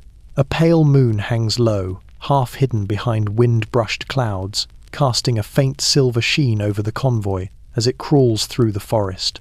The trucks move in single file, engines grumbling softly, tires crunching over ice-packed ruts that glitter in the darkness like broken glass. Inside the lead truck, 3 soldiers sit huddled beneath thick coats, their rifles clutched loosely in jittering hands. Their breath fogs the dim cabin, mingling with the faint smell of oil, sweat, and something colder, the unmistakable scent of nerves pushed to their breaking point. Private Lucas Brandt rides shotgun, his head pressed lightly against the vibrating window. His eyes stare into the forest, wide and shimmering, darting between shadows that flicker just beyond the headlight beams. The stimulant has not left his blood since the last pill he swallowed at dawn. His heart thrums too fast. His thoughts are sharp and disordered, slipping between clarity and distortion like wet pages sticking together. Behind the wheel sits Corporal Neumann, a steady man before the pills, now transformed into a jittering silhouette, gripping the steering wheel so tightly his gloves creak. His pupils are blown wide, catching the reflection of the headlights like an animal's eyes. His legs twitch beneath the dashboard, as though resisting the urge to accelerate even faster. Beside him, in the back seat, Private Ernst holds his helmet in his lap, fingers tapping endlessly against the metal surface. Tap, tap, tap, tap. His breathing comes too quickly, too shallow. The hum in his skull has grown so loud that it drowns out the engine's rattle. At first, the men don't notice the speed increasing. A slight press on the pedal, a small push forward, a rhythm too irresistible for Neumann's overstimulated nerves. The truck jolts as it hits a deep rut. Brandt snaps upright, gripping the fat dashboard. "Slow down," Brandt mutters. The road, Neumann doesn't seem to hear him. His gaze is locked ahead, unblinking. His jaw works in silent tension. Ernst leans forward between the seats. "Corporal, you're going too fast." Still no response.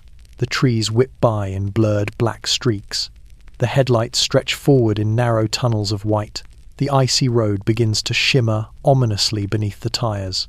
Brandt's fingers dig into the dashboard. "Neumann," he says again, louder this time, "ease off the gas." Finally, Neumann speaks, voice hollow, drifting. "If I slow down, I'll fall asleep." Brandt's stomach drops. The tablets have stripped them of their fear, but not their fatigue. Their bodies are awake, vibrating with forced energy, but the deeper exhaustion gnaws beneath the surface like something with teeth. "We stop at the checkpoint," Neumann mutters, eyes fixed ahead. "Just need to keep going. Must keep going." But the checkpoint is still miles away. Ernst reaches for Neumann's arm. "You're going to crash the truck." Neumann jerks violently, swatting Ernst's hand away with a sharp, panicked motion. The truck swerves, skidding dangerously close to the shoulder, where the road drops steeply into a ravine masked by darkness. "Leave me alone," Neumann shouts, voice cracking. I'm awake, I'm awake, I'm awake." Brandt reaches for the wheel. "Neumann! You're not—" A deer darts into the road, eyes glowing in the headlights. Neumann slams the brakes, but the truck doesn't stop. The stimulant has his reaction time too fast. Too sharp, he jerks the wheel before his foot even finds the pedal, twisting it too hard, too fast. The truck fishtails, skids sideways, tires shrieking against ice. Brandt hits the door hard, shoulder cracking against the metal. Ernst is thrown forward into the seat in front of him. The truck spins once, twice the world, a dizzy blur of white snow and black tree trunks, and finally grinds to a stop, nose buried deep in a drift, engine sputtering. For a long moment, no one speaks. The only sound is their rapid, ragged breathing. Brandt exhales shakily. "Neumann, you nearly killed us." Neumann sits frozen, hands locked on the wheel, shoulders trembling violently. His breath comes in desperate gasps. His eyes are wide and wild, seeing everything too clearly and nothing at all. "I can't stop. he whispers. If I stop, my heart will stop too. Ernst rests a trembling hand on his shoulder. You need rest. Neumann shakes his head, tears slipping silently down his cheeks. I haven't slept in 3 days. The truth hangs between them like frost in the air. The pills have sharpened them far beyond human limits, but now the limits are cracking. Behind them, the second truck slows as it approaches the crash site. Soldiers jump out, boots crunching in the snow, voices rising in alarm. The lieutenant pushes through, eyes scanning the wreck. He doesn't see 3 soldiers on the verge of collapse. He sees only delays. We can't afford this, he snaps. Get the truck out of the snow. Form up. But the medic steps forward, blocking his path. These men cannot continue. They will continue, the lieutenant says coldly, or the war will swallow us. The medic looks at Neumann trembling, exhausted, eyes flickering with chemical madness, and he realizes something terrible. The war is not what will swallow them. The pills will. Long before the enemy ever gets the chance. The crash leaves a bruise on the camp's morale that no one speaks about, but everyone feels. By the time the trucks are dragged from the snow and aligned again, a tense quiet has settled over the men, a brittle, electric quiet that crackles beneath every breath they take. The stimulant hasn't left their blood.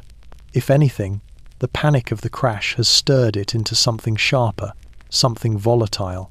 They set up a temporary outpost on the forest's edge, a ring of tents illuminated by weak lantern light that shivers with every gust of winter wind. Snow clings to the canvas, forming jagged frost along the seams.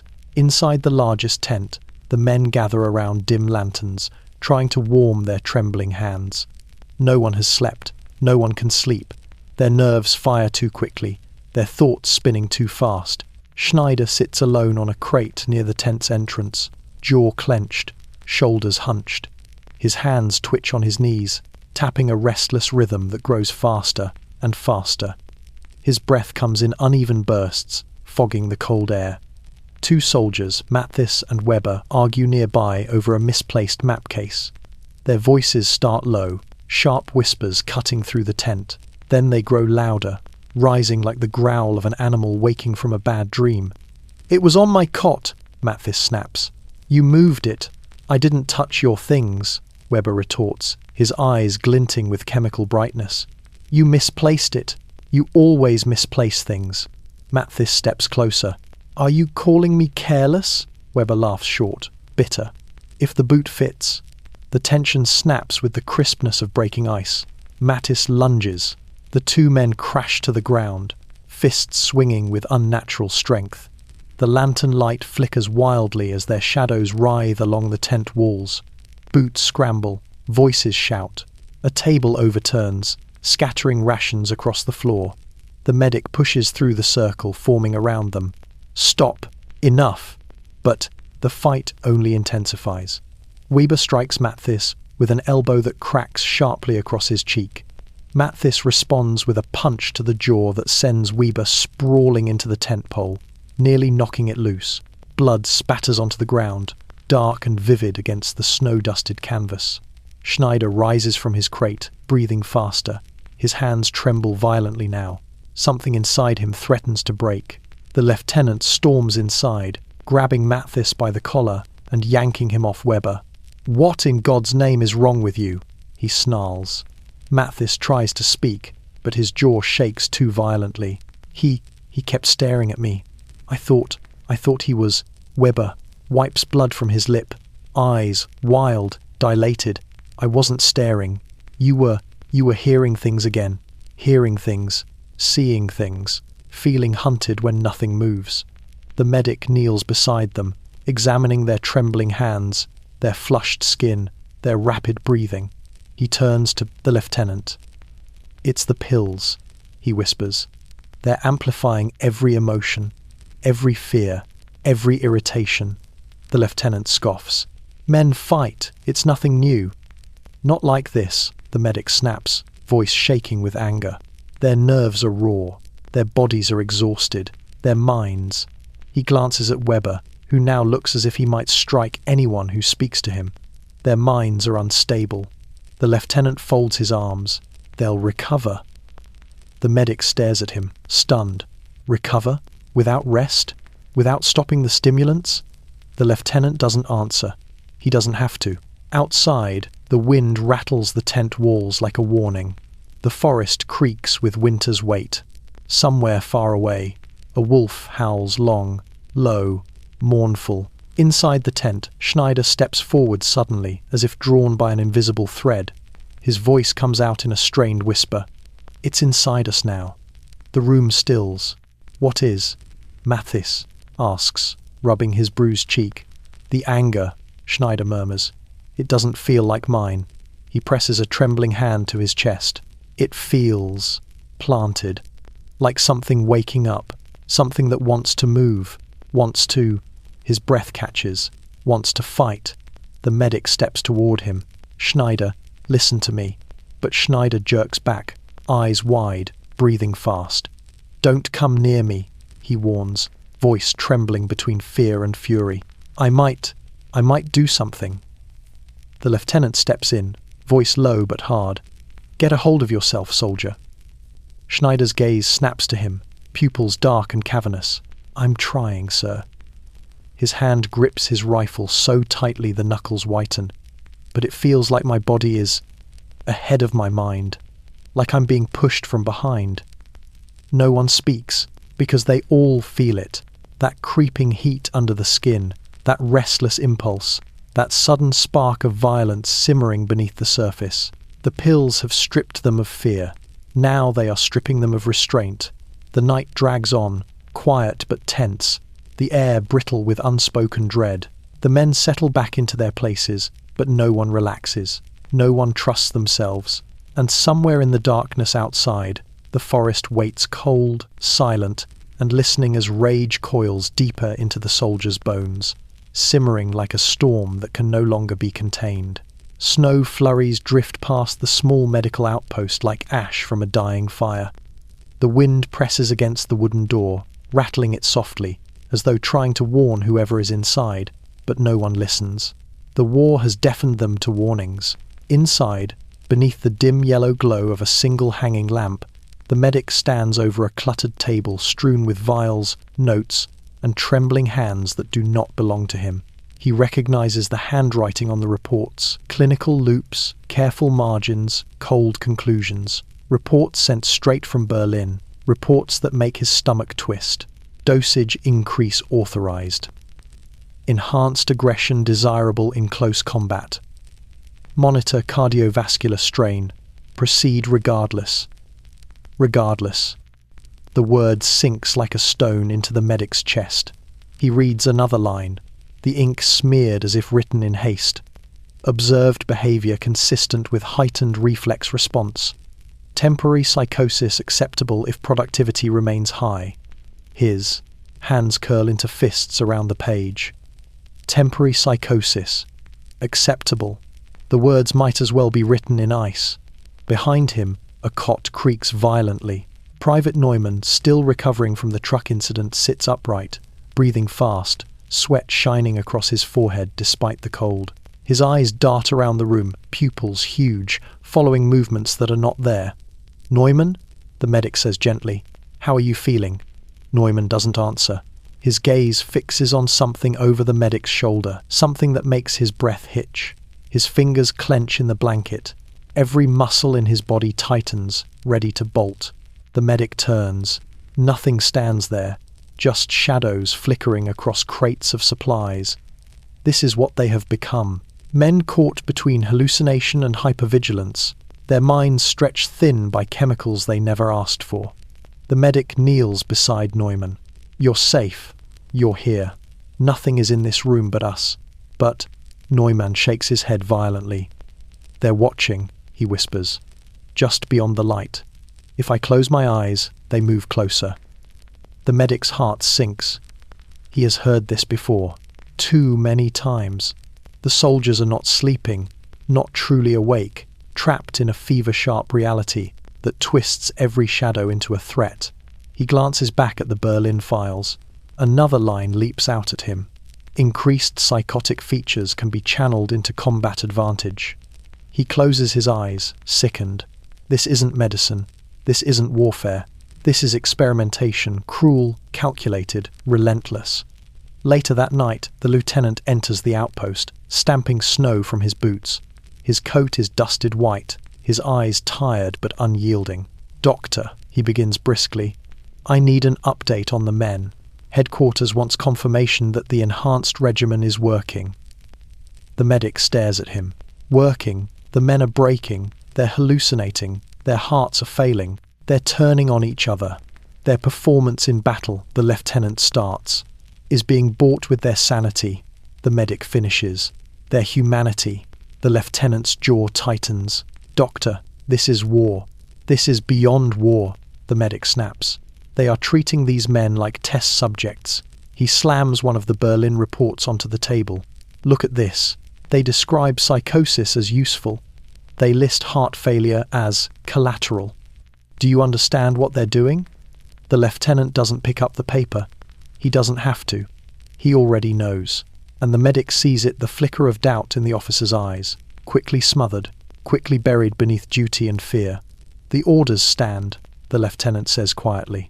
"Distribute the next round at dawn." The medic steps forward. "If I keep giving them the pills, some of them will die." The lieutenant meets his gaze with hard, brittle resolve.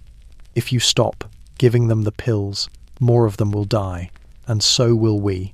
The medic feels his throat tighten. The cold presses in from the wooden walls, sinking into his bones. He looks back at Neumann, shaking on the cot. He thinks of Brandt, seeing figures in the trees, of Schneider fighting rage that isn't his, of Hartmann's heart beating itself toward oblivion. "We are losing them," the medic whispers. The lieutenant's voice softens, almost imperceptibly. "We lost them the moment those envelopes arrived. All we can do now is keep them moving." As the lieutenant leaves, the wind howls through the cracks in the wooden walls, sounding eerily like a distant scream. The medic sits beside his table, staring at the pill vials lined up like cold glass soldiers in a row. The human experiment continues, not in a laboratory, not in Berlin, but here, in the snow-covered woods, with men trembling under the weight of borrowed strength and borrowed sanity. Men whose bodies no longer belong to themselves. Men being driven toward a fate no battlefield bullet could match. And as the night deepens, the medic realizes the most terrifying truth of all. The enemy isn't outside the camp tonight. It is coursing through every soldier's veins, breath. But beneath the cold lies another, deeper chill, the kind that doesn't come from weather, but from watching too many men drift toward the edge of something they can't come back from. Frost forms along the canvas of the tents, thin crystalline webs that crack under the slightest touch. Lanterns burn low. Every flame flickers as if anxious. The men lie in their bunks, but no one sleeps. Their bodies refuse it. Their minds reject it. Their hearts beat too fast, like someone tapping urgently at a locked door. Tonight is different. Tonight, something shifts. Private Schneider sits upright on his bunk, knees pulled tight to his chest, rocking slightly. His breath escapes in rapid bursts, clouding the air. His eyes dart from shadow to shadow, chasing shapes that dissolve the moment he focuses on them. "The trees were whispering," he mutters. "I heard them. They know we're here." No one answers him. In the cot beside him, Müller presses a cloth to his forehead, trying to cool the feverish heat burning beneath his skin. Sweat drips down his temples. His shirt clings to him despite the freezing air. He whispers, "My heart. It won't slow down." Across the tent, Brandt curls into himself, hands pressed against his ears. "It's too loud," he gasps. "Everything is too loud." But the room is silent, except for the rustling of blankets and the faint, ragged breaths of men barely holding themselves together. The stimulant is still working, pushing them, shaking them, twisting their nerves like frayed wire. But something else has joined it now, something darker, a creeping distortion slipping through their thoughts. The medic senses it immediately. He kneels beside Brandt, placing a steady hand on his shoulder. "Lucas, look at me." Brandt lifts his head. His pupils swallow the lantern light. "They're watching," he whispers. "Behind the tent walls. They're moving." The medic glances around. Nothing moves. Nothing breathes except the men. "It's the pills," he says softly. Your mind is overstimulated. You're seeing patterns that aren't there. Brandt shakes violently. They are there. Before the medic can answer, a sharp thud echoes from across the tent, the unmistakable sound of something falling. Or someone. The medic rises, moving quickly. At the far end of the tent, Private Weber lies on the floor, arms outstretched, chest heaving. His face is pale, lips trembling. Eye blacked out, Weber gasps. Just for a second. Just a second. But that second is enough. The stimulant should prevent fainting, not cause it. The medic crouches beside him. Weber's pulse is irregular, fast, then slow, then fast again. A dangerous rhythm. A rhythm of collapse. Another soldier shouts, "Doctor, over here!" The medic's heart twists. He stands and rushes toward the voice. Private Neumann sits on the edge of his cot, elbows on knees, hands covering his face. His shoulders tremble violently. Blood drips between his fingers, bright red against the pale winter light. He lifts his head slowly. His nose is bleeding. Not a trickle, a steady stream. It started when my heart skipped, Neumann whispers. Then everything spun. The medic presses a cloth to Neumann's face. Tilt your head forward, slowly.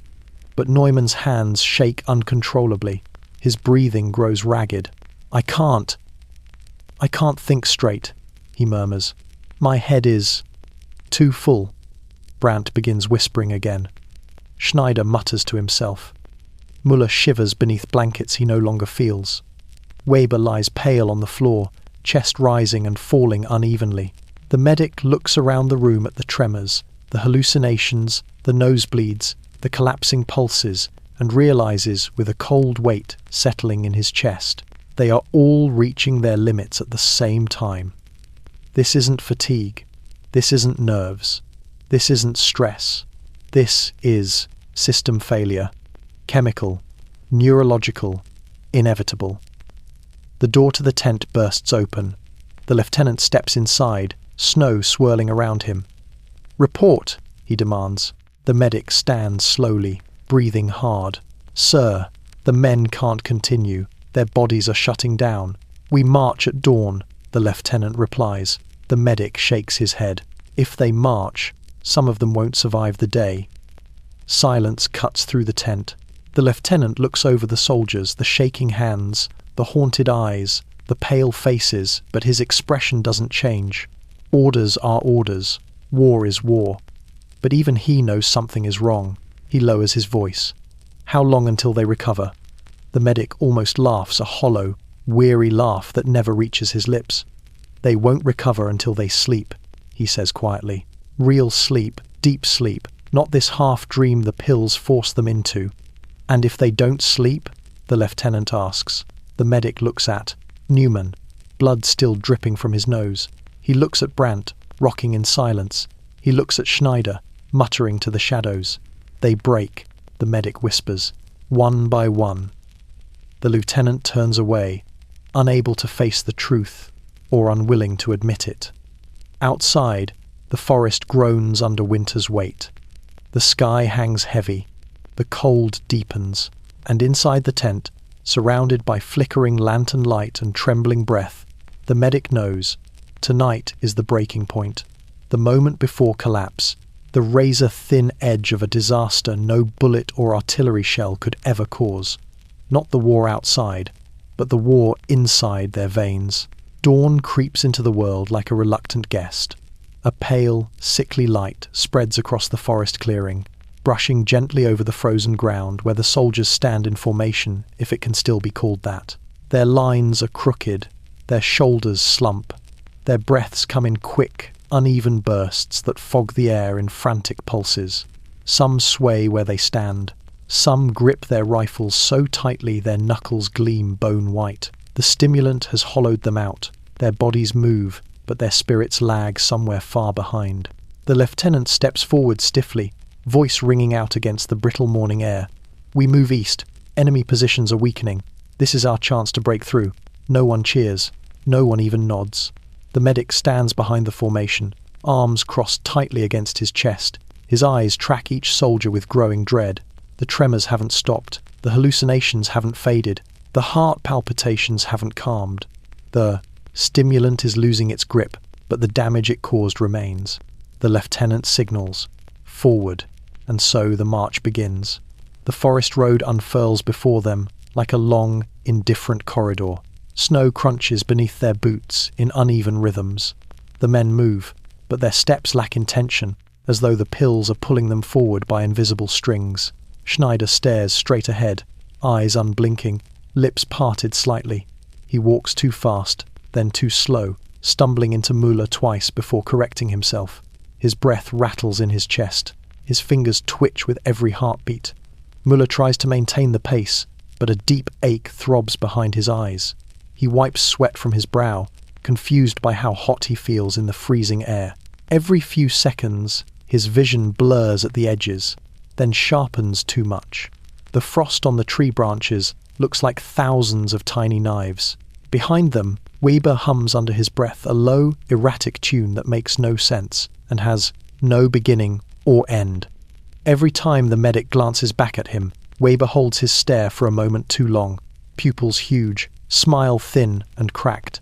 They are marching, yes, but not toward the enemy, not toward victory, toward collapse. The road narrows, bending between tall pines. The lieutenant raises his hand for silence, though the soldiers weren't speaking at all. The only sounds are their laboured breaths and the distant creaking of ice-laden branches. Brandt slows, placing a hand on a tree to steady himself. His chest heaves. His fingers tremble so violently that the bark scratches his skin. The medic moves to his side immediately. "Lucas, sit for a moment." Brandt shakes his head. "If I stop, I might not start again." His voice trembles. His pupils shimmer. The exhaustion behind his eyes is bottomless. The medic grips his arm. "You need rest. Look at you. You can barely stand." But Brandt pulls away with surprising strength. "I can't rest," he whispers desperately. "The moment I stop, the shadows start moving." The medic's eyes soften. "There are no shadows, Lucas." Brandt's voice cracks. "There are always shadows." Before the medic can answer, a cry erupts from farther ahead, sharp, panicked, desperate. The march halts. A cluster of soldiers gathers around a figure kneeling in the snow. It's Hartmann. His hands clutch his chest, fingers digging into his uniform. His breath comes in violent, erratic gasps, steam bursting from his lips like smoke from a failing engine. His eyes are wide, not with fear, but with the terror of losing control over his own body. "My heart," he gasps. It's skipping, I can't." He collapses sideways into the snow, limbs stiffening.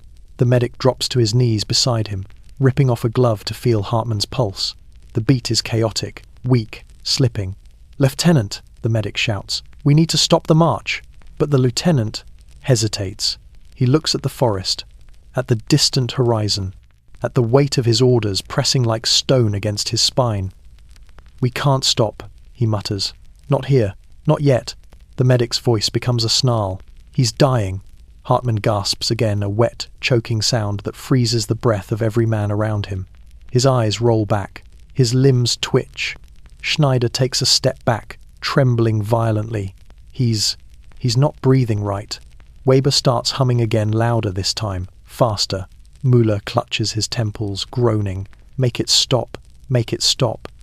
The soldiers begin to unravel around Hartmann, their minds fraying under strain the human body was never meant to endure.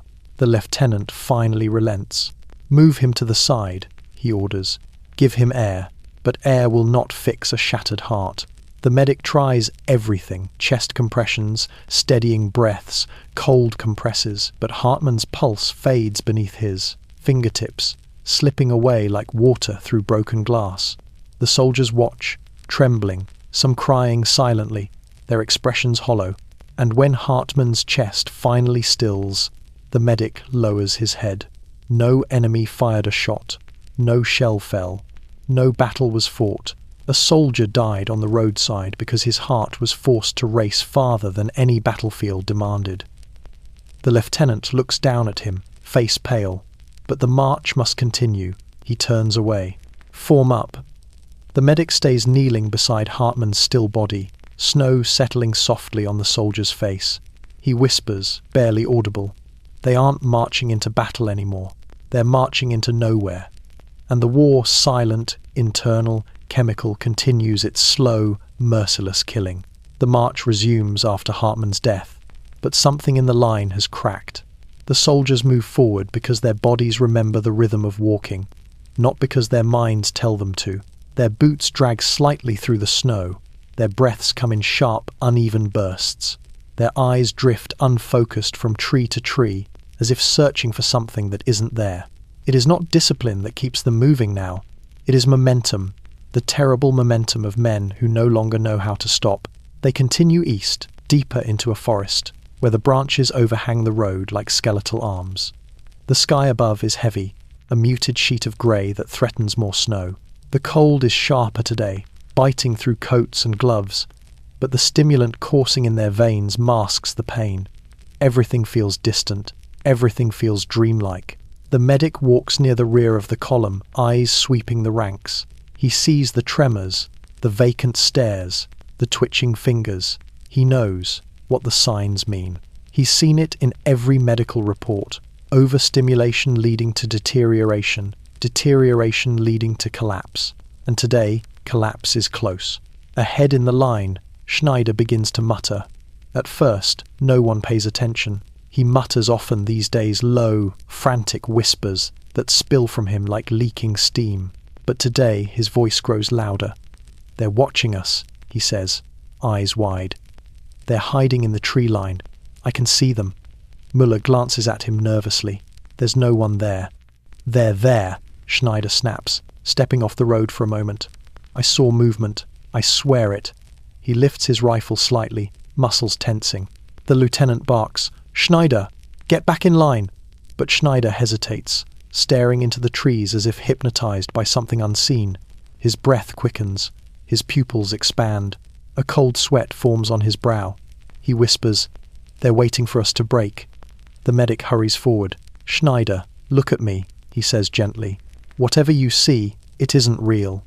But Schneider jerks back, panic twisting his features. "Don't lie to me." He raises his rifle toward the tree line, and the medic's heart slams against his ribs. "Lower your weapon," the medic says quietly, stepping closer. "You're exhausted. You haven't slept in days. Your mind—" "I'm wide awake," Schneider hisses. "I'm more awake than I've ever been."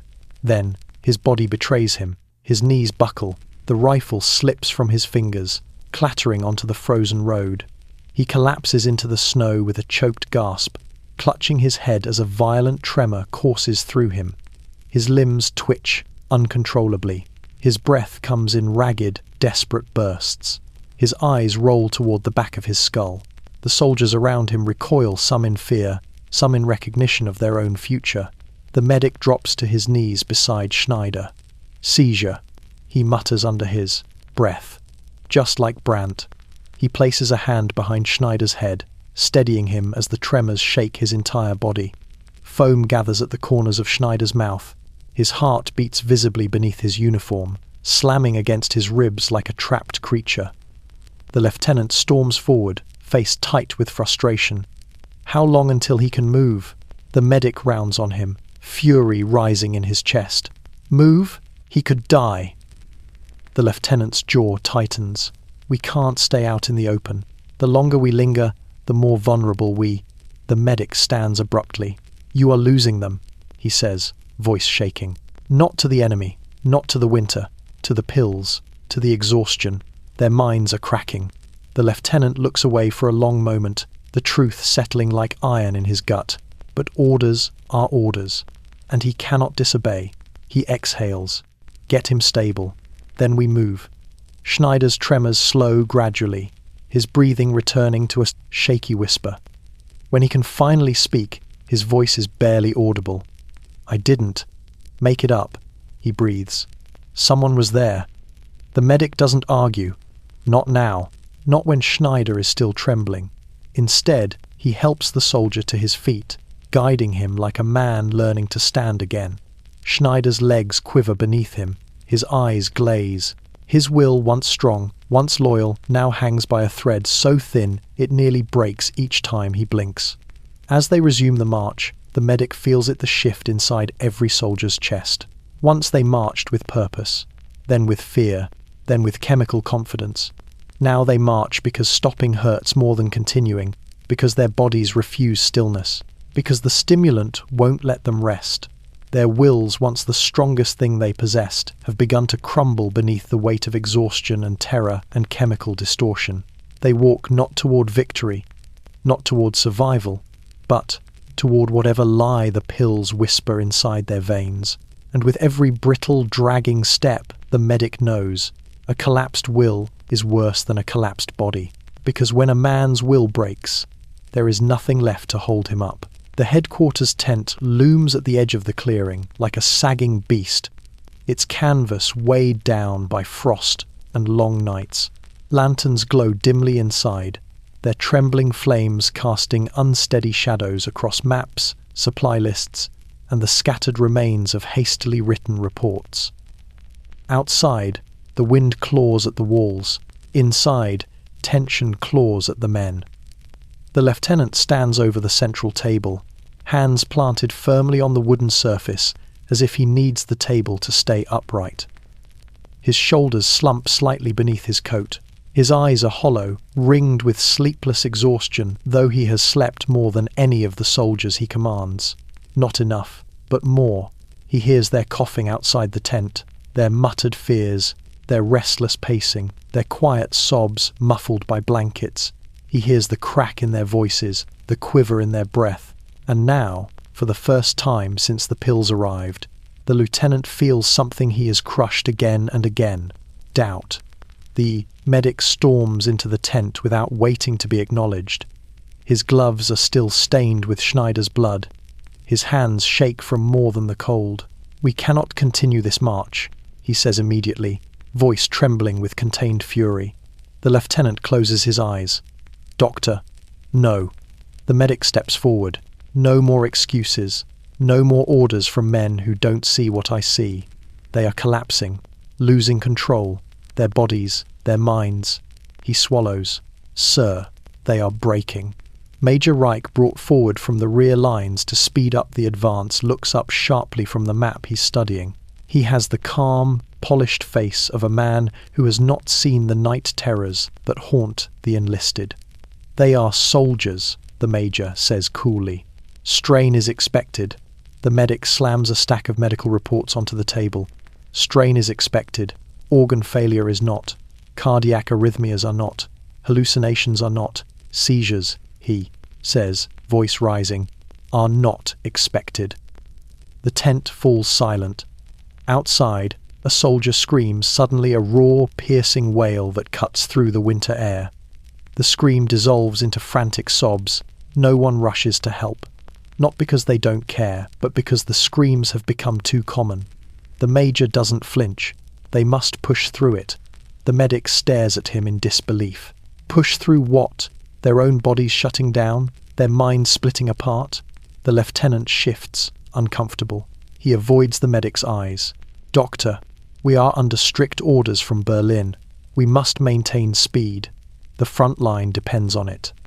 The medic lets out a bitter laugh. Berlin. The men in warm offices who write instructions as if writing fiction.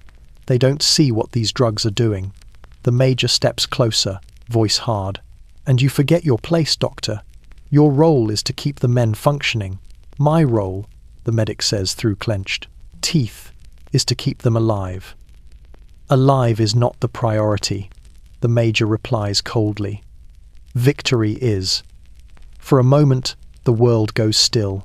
The lieutenant's hand trembles as he grips the edge of the table. There's fear in his eyes, not of the medic, nor the major, but of the realization creeping into his bones. The orders have become more important than the men giving their lives to follow them. The medic steps closer to the lieutenant. His voice softens. "They trust you," he says. "Even now. Even as they fall apart, they look to you to protect them. If you keep pushing them like this, they will die. Not from bullets, not from bombs, from us, from what we're giving them." The lieutenant's jaw clenches. Snow taps softly at the canvas walls like impatient fingers. You've seen them, the medic continues. Muller can barely stand. Brandt sees shadows where there are none. Schneider seized in the road. Neumann bleeds from the nose every time his heart skips. And the others, he lowers his voice. Some of them aren't speaking anymore. They've gone quiet. Too quiet, the major scoffs. Fragile nerves. The medic snaps. No. His voice shakes the table's lanterns. Not fragile nerves. Broken men. The lieutenant finally looks up, really looks at the medic. The flicker of fear, of doubt, becomes something else. Guilt. We can't turn back, he whispers. If we do, we'll be court-martialed. If you don't, the medic replies, you'll be burying what's left of them before the weekend. The lieutenant's breath shudders. He presses a trembling hand to his forehead. The weight of command, once a proud mantle, now hangs like a millstone around his neck. The major watches the exchange with glacial detachment. You question orders, he warns, and you risk treason. The medic steps forward until he stands inches from the major. And you risk murder. A long silence settles.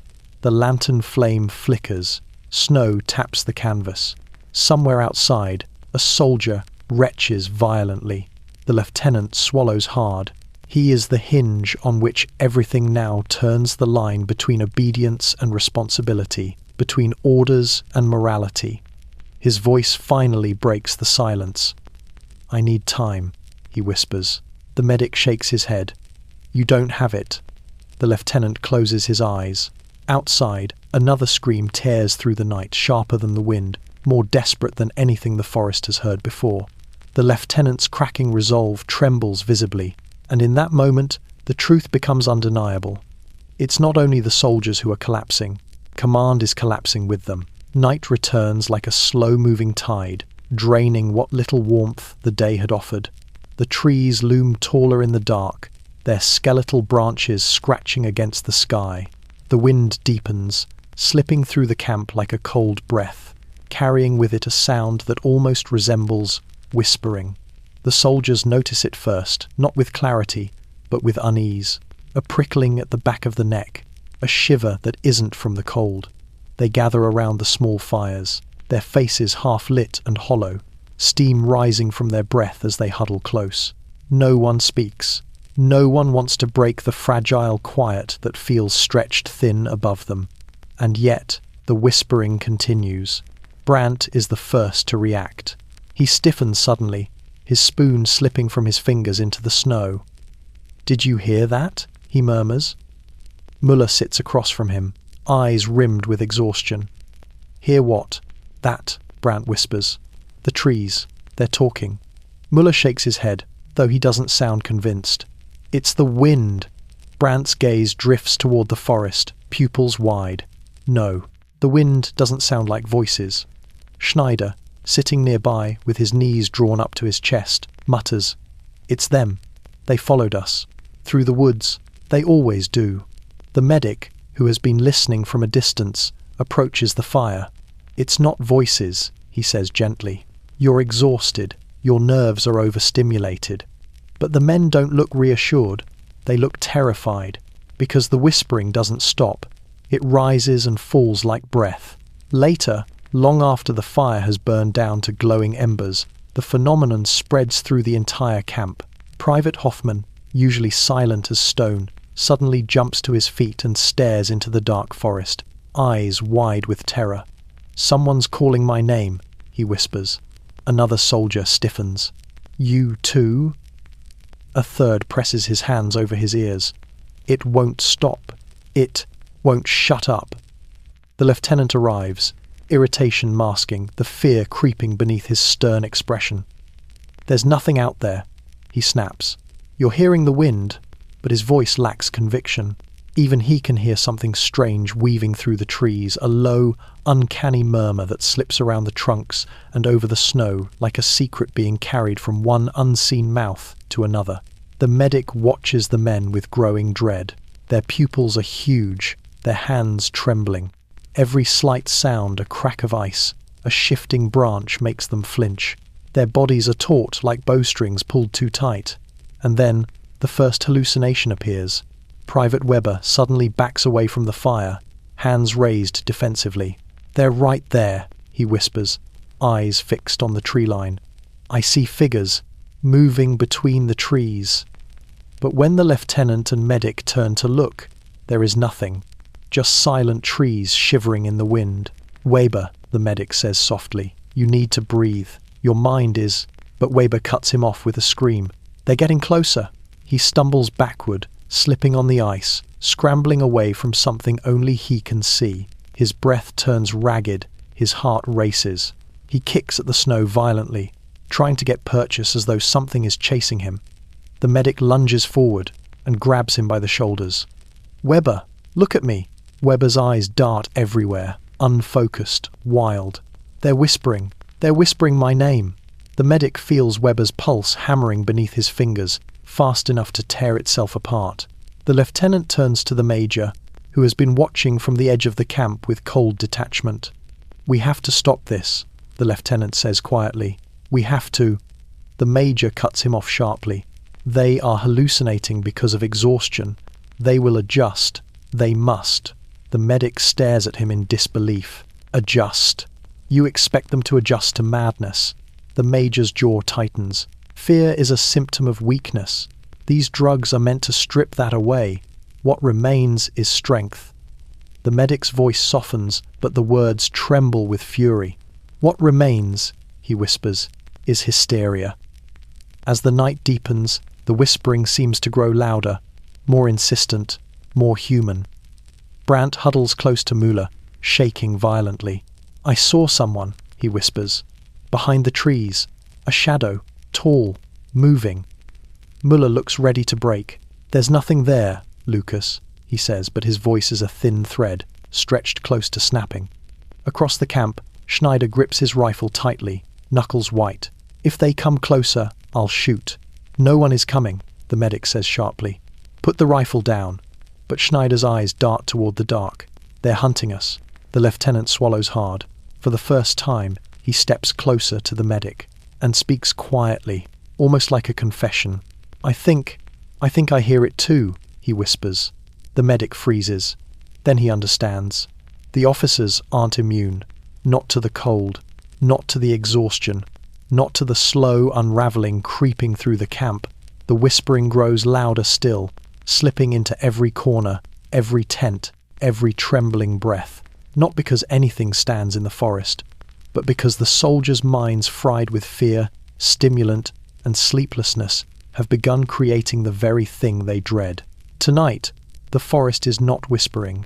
The men are hearing the whispers of their own collapse. The temperature drops without warning, one moment merely cold, the next a punishing chill that sinks deep into bone and memory. Frost forms on rifle barrels. Breath freezes in seconds. The soldiers huddle near the dying embers of the campfires, but the warmth barely reaches their trembling hands. Snow collects on their helmets, their shoulders, their eyelashes. Many don't brush it away. They simply sit there, staring into nothing, letting winter bury them grain by grain. This is not exhaustion anymore. This is delirium. The medic walks through the camp with a blanket wrapped tightly around his shoulders. His boots crunch over ice, each step sending a spike of cold up his legs.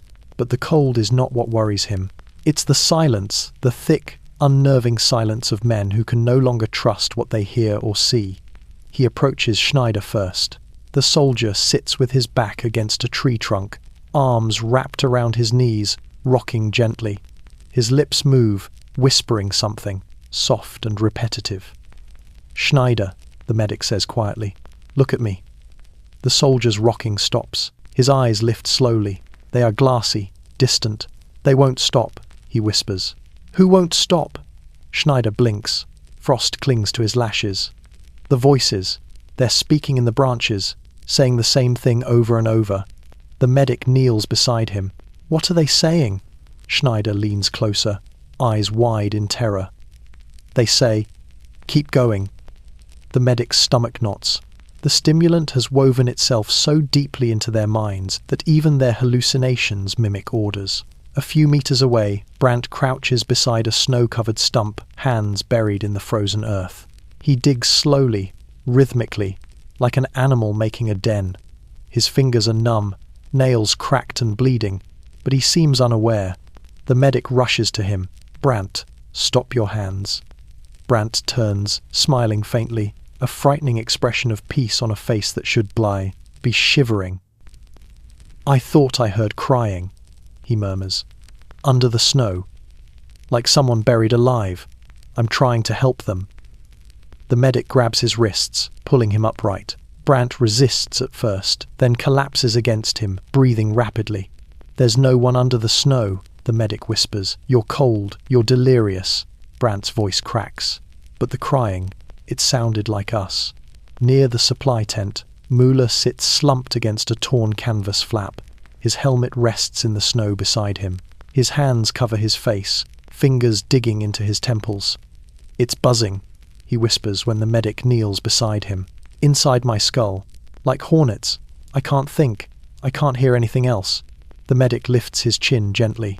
Muller's pupils are enormous, swallowing nearly all color. He's burning with fever, skin flushed despite the freezing air. "You're overheating," the medic says softly. "It's the drug. You need water. You need rest." But Muller shakes his head violently. "No. If I rest, I'll see things. Shapes. Shadows. Things waiting for me." His breath grows frantic as he clutches at the medic's coat.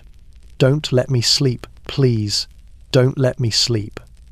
The medic closes his eyes, heart breaking under the weight of what he cannot give. "You have to sleep. Your mind can't survive this much longer." At the edge of camp, Neumann stands alone, teeth chattering, blood dried beneath his nose from earlier bleeds. He stares into the tree line, shoulders rigid. "They're out there," he says as the medic approaches. "I saw movement, several figures." The medic follows his gaze. The forest stands still, unmoved, indifferent. "Neumann," the medic says firmly. "There is no one in those trees." Neumann's jaw works in tight motions. "I know what I saw. It was the drug," the medic says. "You're hallucinating." Neumann turns sharply, eyes filled with something between panic and fury. "Then why did you flinch earlier? Why did the lieutenant freeze when he heard the whispering?" The medic opens his mouth, then closes it. Because Neumann is right. It is no longer just the weakest mind seeing ghosts. It is spreading, seeping into everyone, even him. By midnight, the camp has dissolved into scattered pockets of trembling men. Some mutter nonsense. Some pray. Some stare at their hands, trying to remember what they once felt like before they shook uncontrollably. A few simply sit and wait for dawn, for orders, for something to break the endless, unnerving whisper of the forest. The lieutenant walks among them, pacing, muttering his own commands under his breath. He no longer speaks with confidence. His words sound like a memorized script, slipping from the grasp of a man who has forgotten why he speaks it. "We move soon," he says to no one in particular. "We have to move. We can't stay here. They'll find us if we stay." The major watches him, arms folded, jaw clenched. But even he looks pale. He hears it too. The forest's whisper, the imaginary voices, the cold fingers of paranoia creeping beneath his uniform. The medic gathers his supplies inside the infirmary tent, hands trembling. He lights a lantern, but its glow seems feeble, swallowed by the cold. He sinks onto a crate, staring at the flickering flame. It is happening. They are entering the final stage, when exhaustion, hallucination, paranoia, and fear blend so completely that the soldiers cease being soldiers and become ghosts of themselves. Moving bodies with minds torn apart. A winter of delirium. Outside, the wind picks up, threading between the tents like a voice too quiet to trace, too close to ignore. And for the first time, even the medic feels it. A whisper meant only for the broken. By morning, the camp looks less like a military outpost and more like a graveyard of waking ghosts. The men rise slowly, as if pulled upward by invisible strings rather than by any conscious will. Frost coats their eyebrows, their collars, their trembling hands. Their faces are gaunt, drained of colour, their eyes empty. Some blink without understanding where they are. Some mutter the same fractured sentence again and again. Some stare into the snow as if expecting it to speak back. The medic moves among them, his breath visible, his pulse slow with dread. The forest still whispers when the wind cuts through the branches, but now it hardly matters whether the sound is real or imagined. The men hear voices even when the air is still. Private Hoffman stands rigid near the trucks, arms hanging limp at his sides. His lips are blue. The medic touches his wrist. "Hoffman, can you hear me?" Hoffman's head tilts slightly. "I didn't sleep," he whispers. "I kept my eyes open, but the dreams came anyway." The medic frowns. "Dreams?" Hoffman's voice cracks. "While I was awake." He shivers, not from cold, but from something deeper, something that rattles through his bones. Nearby, Muller crouches in the snow, drawing circles with a trembling finger. His breath hitches with every exhale. The medic approaches him. "Muller," he says softly, "you should stay inside the tent. You're freezing." Muller looks up slowly. Frost gathers at the corners of his eyelashes. "I'm not cold," he whispers. "I can't feel anything." His finger keeps tracing circles, slower now, less certain, as though the motion helps tether him to a crumbling reality. The lieutenant stumbles from his tent next, running a hand over his unshaven face. He sways slightly, catching himself on the wooden post. The medic notices the faint tremor in his hand, the same tremor the soldiers have. "Lieutenant," the medic calls quietly, "you need rest." The officer scoffs, though it lacks conviction. "Rest? We move in an hour." "You won't make it an hour," the medic replies. "You're shaking. You haven't slept. You're—" But the lieutenant's eyes drift toward the tree line abruptly, pupils widening. "Did you hear that?" The medic stiffens. "Hear what?" The lieutenant leans forward, shoulders rigid. "Someone whispered my name." The medic's throat tightens. "It's the wind. You're exhausted." "No," the lieutenant murmurs. "It wasn't the wind. It came from right there." His hand lifts toward a cluster of pines, fingers trembling. The medic steps closer. "Sir, look at me. There's no one in the forest." But the lieutenant's breathing quickens. "They're watching," he mutters. "The enemy, or something else. It's not real," the medic insists. The lieutenant does not answer. He just stares into the trees. On the far side of camp, Schneider kneels beside his rifle, wiping the barrel in slow, repetitive strokes. The medic approaches with caution. Schneider's movements are too precise, too focused, his breath too shallow. "Schneider," the medic says softly, "how are you feeling?" The soldier doesn't look up. His voice is distant, mechanical, clear, sharp, a beat, too sharp. "What do you mean?" Schneider finally looks up, and the medic feels a chill that has nothing to do with the cold. Schneider's eyes glisten with a manic brightness.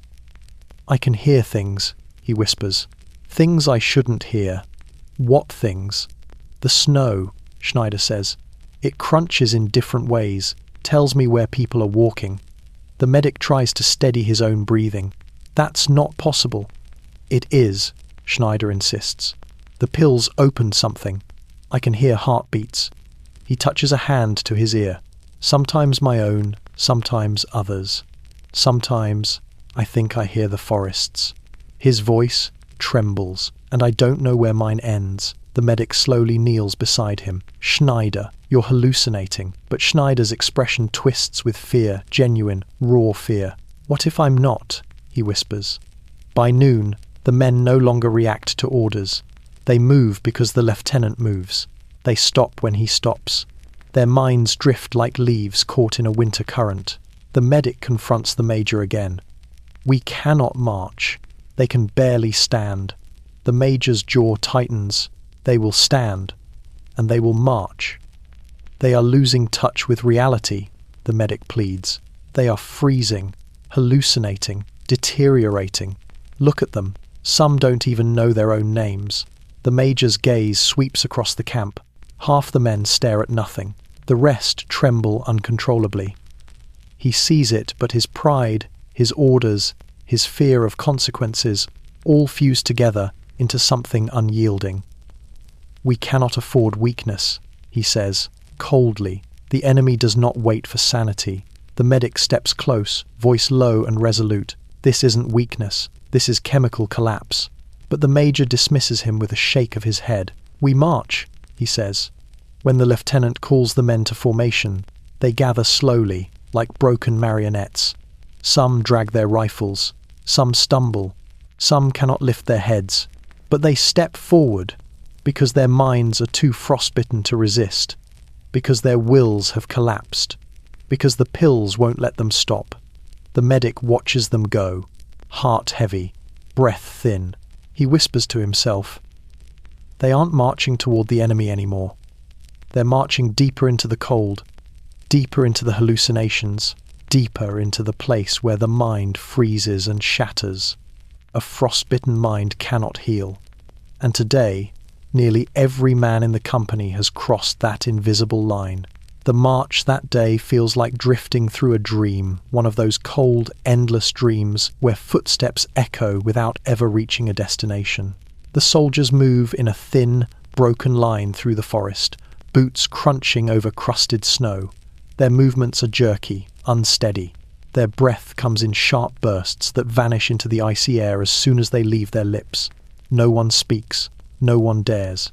Speech requires clarity, and clarity has long since abandoned them. The lieutenant leads them with hollow determination, his movements slow, eyes darting to the trees with every gust of wind. His gloved hand never leaves the hilt of his pistol, not out of confidence, but out of fear that something, anything, might emerge from the whitened world around them. The major marches beside him, chin raised, posture stiff, but even he can't hide the tremble beneath his gloves. The stimulant has reached him too, he refuses to admit it, but the medic sees it clearly. The strain around his eyes, the sudden flinches, the way he turns his head at imaginary sounds. The forest narrows. The path ahead leads through a shallow valley filled with deep snow, untouched by wind. The medic tightens his scarf and watches the men descend slowly, their figures shrinking between the tall banks of white. Then Brandt stops. He doesn't stumble, he doesn't falter, he simply stops walking. The soldier behind him bumps into him and mutters a confused sound, but Brandt doesn't respond. He doesn't even blink. He's staring at something on the ground. At first, the medic sees nothing, just snow, snow and shadow. Then Brandt whispers, voice fragile and afraid, "It's moving." The lieutenant turns. "What's moving?" Brandt steps back. "The snow. It's breathing." A shiver crawls through the medic's spine. "Brandt," he says carefully, "you're tired. You're—" But then Muller gasps sharply. "Do you see it? Right there under the surface." The soldiers freeze. A ripple seems to pass beneath the snow, subtle, too subtle, like the tremor of something shifting deep underneath. The medic feels his pulse spike, his breath catches. It must be the wind, the shifting ground, their own unsteady perception. But then the snow ripples again. This time, everyone sees it. A wave, shallow, soft, moving beneath the surface, like a creature swimming just out of sight. The soldiers inhale sharply. A few step back. One raises his rifle. "Hold," the lieutenant commands, though his voice cracks. Another ripple, closer this time. Then another. It moves like a long, dark shadow beneath a sheet of ice. The major steps forward, trying to regain control. It's nothing, a trick of the light. But no one believes him. Brandt's voice trembles. "It's coming toward us." The ripple becomes larger, wider, faster. Something real or imagined seems to race beneath the snow, closing the distance in seconds. "Back!" The medic shouts. Panic spreads like wildfire. Weber screams and slips as he retreats. Muller stumbles into Brandt.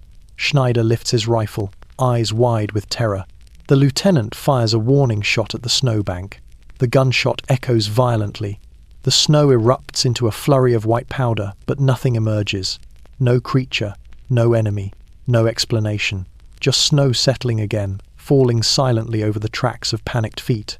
The soldiers stare in disbelief. Silence returns. The ripple is gone. What was that? Muller whispers, voice shaking violently. The medic steps forward, kneeling beside the disturbed snow. He digs with his gloved hands, breath quickening. Beneath the top layer lies nothing but hard, frozen earth. No tunnels, no burrows, no sign anything was ever there. He stands slowly. It wasn't real. Schneider shakes his head violently. No, I saw it. We all saw it. The lieutenant wipes sweat from his brow despite the freezing cold. Keep moving.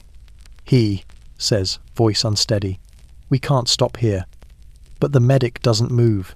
His gaze drifts across the faces of the soldiers, fear etched into every line, eyes shimmering with panic and exhaustion. They did all see it.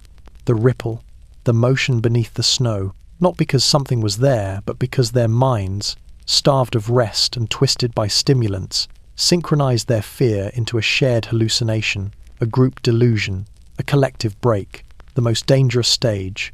The whispering forest was the beginning. The moving snow is the next step.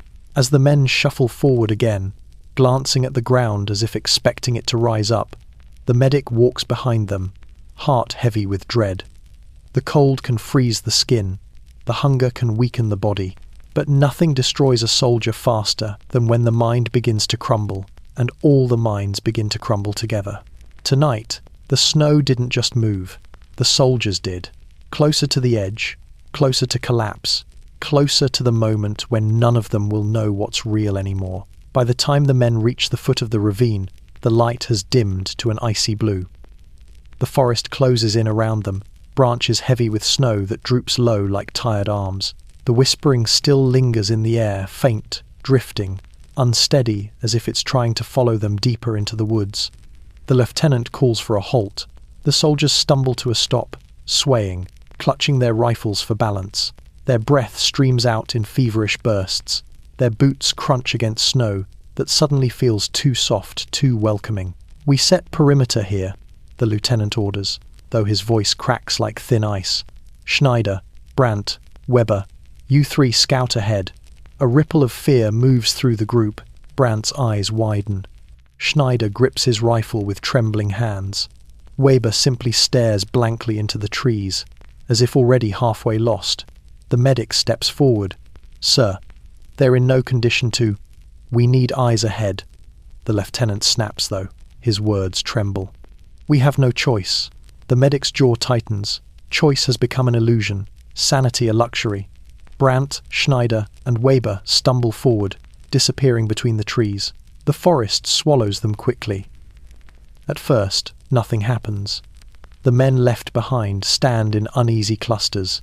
Some rub their temples, trying to quiet the buzzing inside their skulls. Others stare into the distance with glazed eyes. The wind hushes through the branches, shaking loose a sprinkling of frost. The medic paces at the tree line, glancing toward the path the patrol took. His breath grows shallow. Something is wrong. He can feel it. Minutes pass, then more. Too many. Finally, a sound cuts through the cold. A crack, a shout, a muffled scream. The soldiers freeze. Did you hear that? Muller whispers. Before anyone can answer, Schneider bursts through the trees alone. He stumbles into the clearing, snow spraying beneath his boots. His eyes are wild, hair matted with frost, mouth hanging open in a soundless scream. Schneider! The medic rushes to him. Where are the others? Schneider's chest heaves. His hands shake uncontrollably. He gasps. They're gone. The lieutenant grips him by the shoulders. Gone where? Speak! Schneider squeezes his eyes shut, breath rattling. The snow. It opened. It swallowed them. The camp goes silent. Even the wind pauses. What do you mean, it swallowed them? The lieutenant demands. Schneider lifts a trembling hand and points toward the dark trees. We heard something, like someone whispering our names. Brandt went toward it. Weber followed him. And then, he stops, swallowing hard, and then the ground moved. Muller's breath catches in his throat. Not again. Schneider's voice breaks. It wasn't like before. It was real this time. I felt it pull at my boots. I ran. The medic places both hands on Schneider's face, forcing him to meet his gaze. Listen to me. Look at me. Did you see them fall? Did you see what happened? Schneider's lips tremble. He nods. They sank. The men recoil. A shudder runs through the camp like a ripple through still water. The lieutenant shakes his head, refusing to believe. They fell through a weak patch, ice, snow, terrain, something natural. No. Schneider's voice is thin, stretched. It wasn't natural. What was it? Muller asks in a broken whisper. Schneider's eyes drift to the trees, unfocused, horrified. It felt alive. The lieutenant gathers the remaining men and orders a search party. The medic grabs his arm. Sir, listen to yourself. They'll die out there. The soldiers are hallucinating. Schneider is hallucinating. The forest isn't alive, their minds are dying. The lieutenant hesitates. The major steps between them. We retrieve our men, he says coldly. Or we leave them to the enemy. They're not with the enemy, the medic snaps. They're lost in their minds or in the snow. But the major ignores him. He always does. Form the search party. The soldiers try to move, try and fail. Some collapse to their knees. Some sway and stumble. Some simply stare at the footprints leading into the forest and shake their heads. Their bodies cannot obey. Their minds cannot process the order. And in that moment, the lieutenant understands. He lowers his voice. Major, sir, they're not capable of going after them. The major's jaw tightens. He refuses to look at the trembling soldiers. He refuses to accept the truth. Finally, he turns sharply away. We move on at dusk. The soldiers stare at him in disbelief. We leave them? Muller's voice trembles. Silence answers him. No one says the word. But every man feels it settle between them like a stone dropped into deep water. Yes. As night approaches, the forest darkens into a wall of shadow. Brandt and Weber are nowhere to be found. Their footprints stretch into the woods and end abruptly where snow has drifted over the path. Schneider sits alone near a dying fire, arms wrapped around his shaking body. The medic kneels beside him. Tell me again, he says softly. What happened to them? Schneider lifts empty eyes toward him. The forest took them, he whispers. And it wanted me too. The medic turns toward the trees, listening. And in the settling dusk, for the first time, he thinks he hears the snow breathe. Night swallows the forest whole. The last trace of sunlight bleeds away, leaving only the dim orange flicker of the soldiers' fire and the shifting shadows cast by men who no longer trust their own eyes. Above them, the sky hangs low and heavy, thick with storm clouds that threaten to burst. The air feels charged as if something waits, holding its breath with them. The men huddle close to the heat, but the fire gives off little comfort now. Their bodies shake in uneven rhythms, their faces tight with exhaustion, nerves on the verge of snapping like overstretched wire. Brandt and Weber are gone. Schneider sits by the fire, staring at his hands, whispering to himself. The others watch the dark tree line with wide, glassy eyes. The lieutenant tries to maintain order, pacing back and forth in front of the group, but even he startles at every stray creak of the branches. The stimulant has carved away his calm, leaving a frayed husk of alertness teetering between fear and command. The major stands near the trucks, staring into the darkness with a mixture of pride and paranoia. His jaw clenches, his breath shakes, yet he refuses to acknowledge what is happening. The medic moves between the men, his breath fogging the cold air. With every face he sees, his dread deepens. Their pupils are blown wide, their hands tremble without stopping, their hearts pound at unnatural speeds. He stops beside Muller, who has wrapped his arms around his knees and stares into the snow as if something is crawling just beneath its surface. Muller, the medic says softly. Are you with me? Muller's voice comes out thin, distant. If we sleep, the ground will take us too. The medic swallows. The ground won't take you. You haven't slept in days. You're hallucinating. Muller shakes his head violently. You didn't see Brandt disappear. The snow swallowed him. I saw the ripple. I felt it beneath my boots. The medic places a hand on his shoulder, gently grounding him. The snow cannot move on its own, Muller whispers. Then, something underneath it can. Across the fire, Neumann jolts upright, eyes flaring. He presses a hand to his chest. "My heart, it skipped again," he gasps. "It's not beating right." The medic rushes to him, checking his pulse. "Arrhythmia, dangerous, erratic." "You need to rest," the medic urges. "Your body can't take more." Neumann laughs, a broken, breathless sound. "Rest? If I rest, I'll hear them clearer. I hear them in every heartbeat now, voices inside the thumping, whispering things, counting." "Counting?" the medic repeats. Neumann nods frantically, counting down. The medic's stomach twists. This is no longer fear. This is a full collapse of the mind. A sudden scream splinters the night. High, sharp, terrified. All the soldiers jerk to their feet, rifles raised, breath ragged. But the scream came from inside the camp. Schneider. He stumbles back from the edge of the clearing, hands flying to his ears. They're whispering louder, closer inside my head. The soldiers back away from him, trembling. The lieutenant grabs Schneider's arms. "Snap out of it! There's nothing there!" But Schneider's voice breaks into a fevered wail. "They're crawling through the roots, beneath the snow, beneath the ground. They know our names." The major snaps. "Control yourself, soldier." Schneider's eyes burn with panic. "You don't hear them because you don't sleep.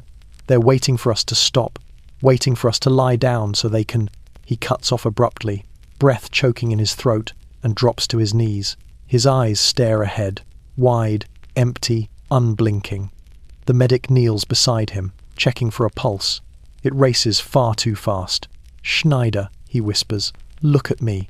But Schneider does not react. His mind has slipped somewhere else, somewhere no one can follow.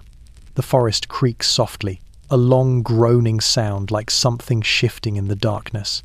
Every soldier flinches. The lieutenant tightens his grip on his pistol. His voice barely rises above a whisper. We'll move again at dawn. Pack what you can. Stay close to the fire."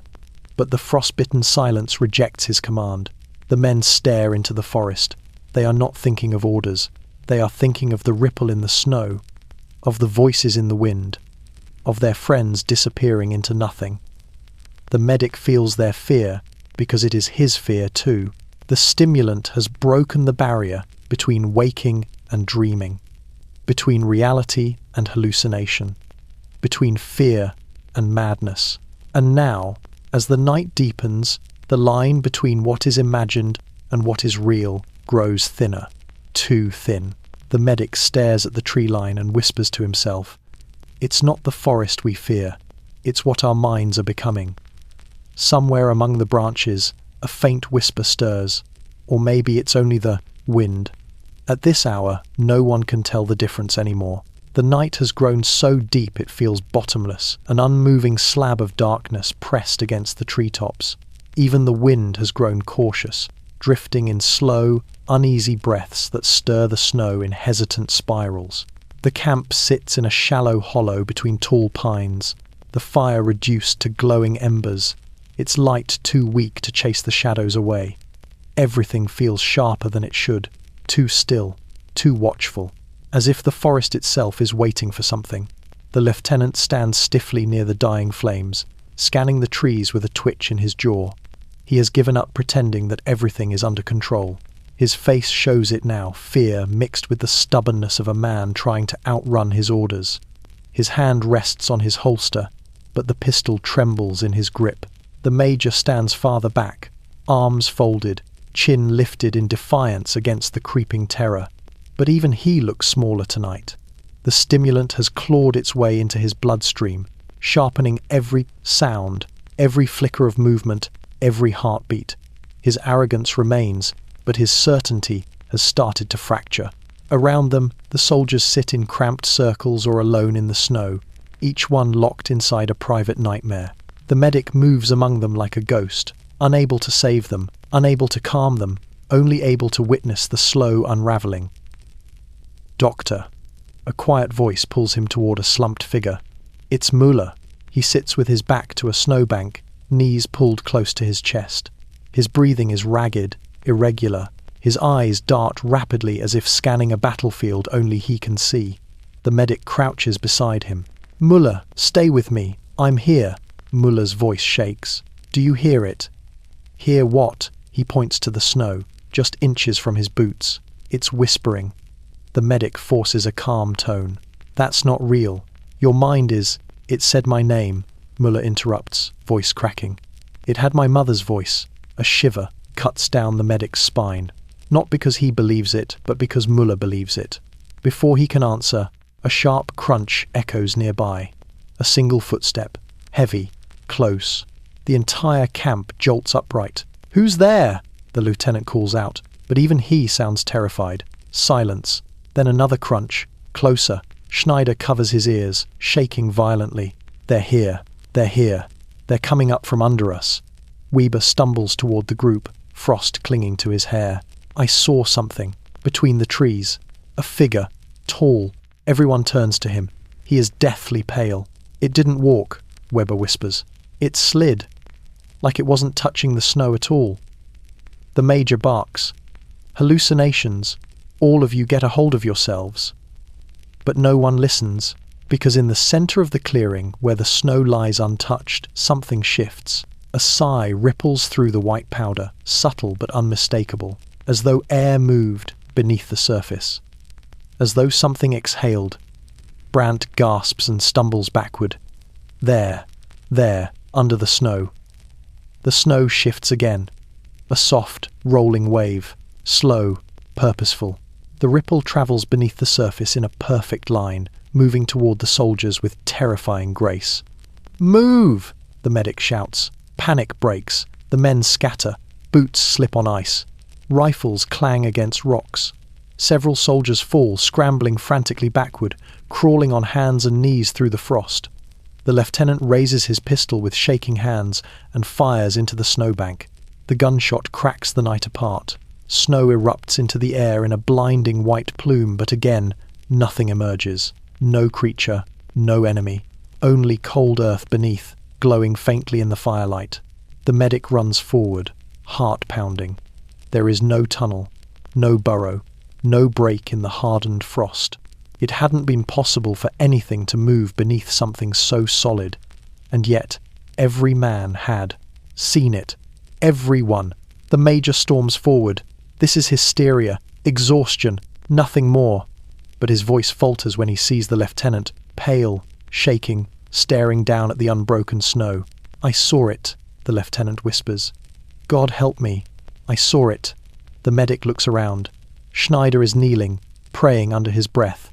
Muller sobs quietly into his sleeve. Neumann is slumped in the snow, pulse racing wildly. Weber stands frozen, eyes locked on the ground as if expecting the snow to rise at any moment. The stimulant has destroyed their fear, only to replace it with terror, a deeper, more primal madness. And now the hallucinations have synchronized the worst sign of all. When a single mind breaks, it is tragedy. When many break together, it becomes another kind of war. The medic turns slowly toward the major. This is the edge, he says quietly. They've crossed it. The major opens his mouth, but another ripple interrupts him. This, one larger, deeper, slowly pushing up from beneath the snow, as though something massive rolls below. The soldiers freeze in collective horror. And somewhere behind the trees, the wind carries a whisper, or maybe it doesn't. At this point, no one can tell. By the time the second ripple fades, the camp has fallen into a silence so absolute it feels unnatural. No one breathes too loudly. No one dares to move. Even the fire seems to shrink in on itself, its flames flickering in nervous, stuttering motions.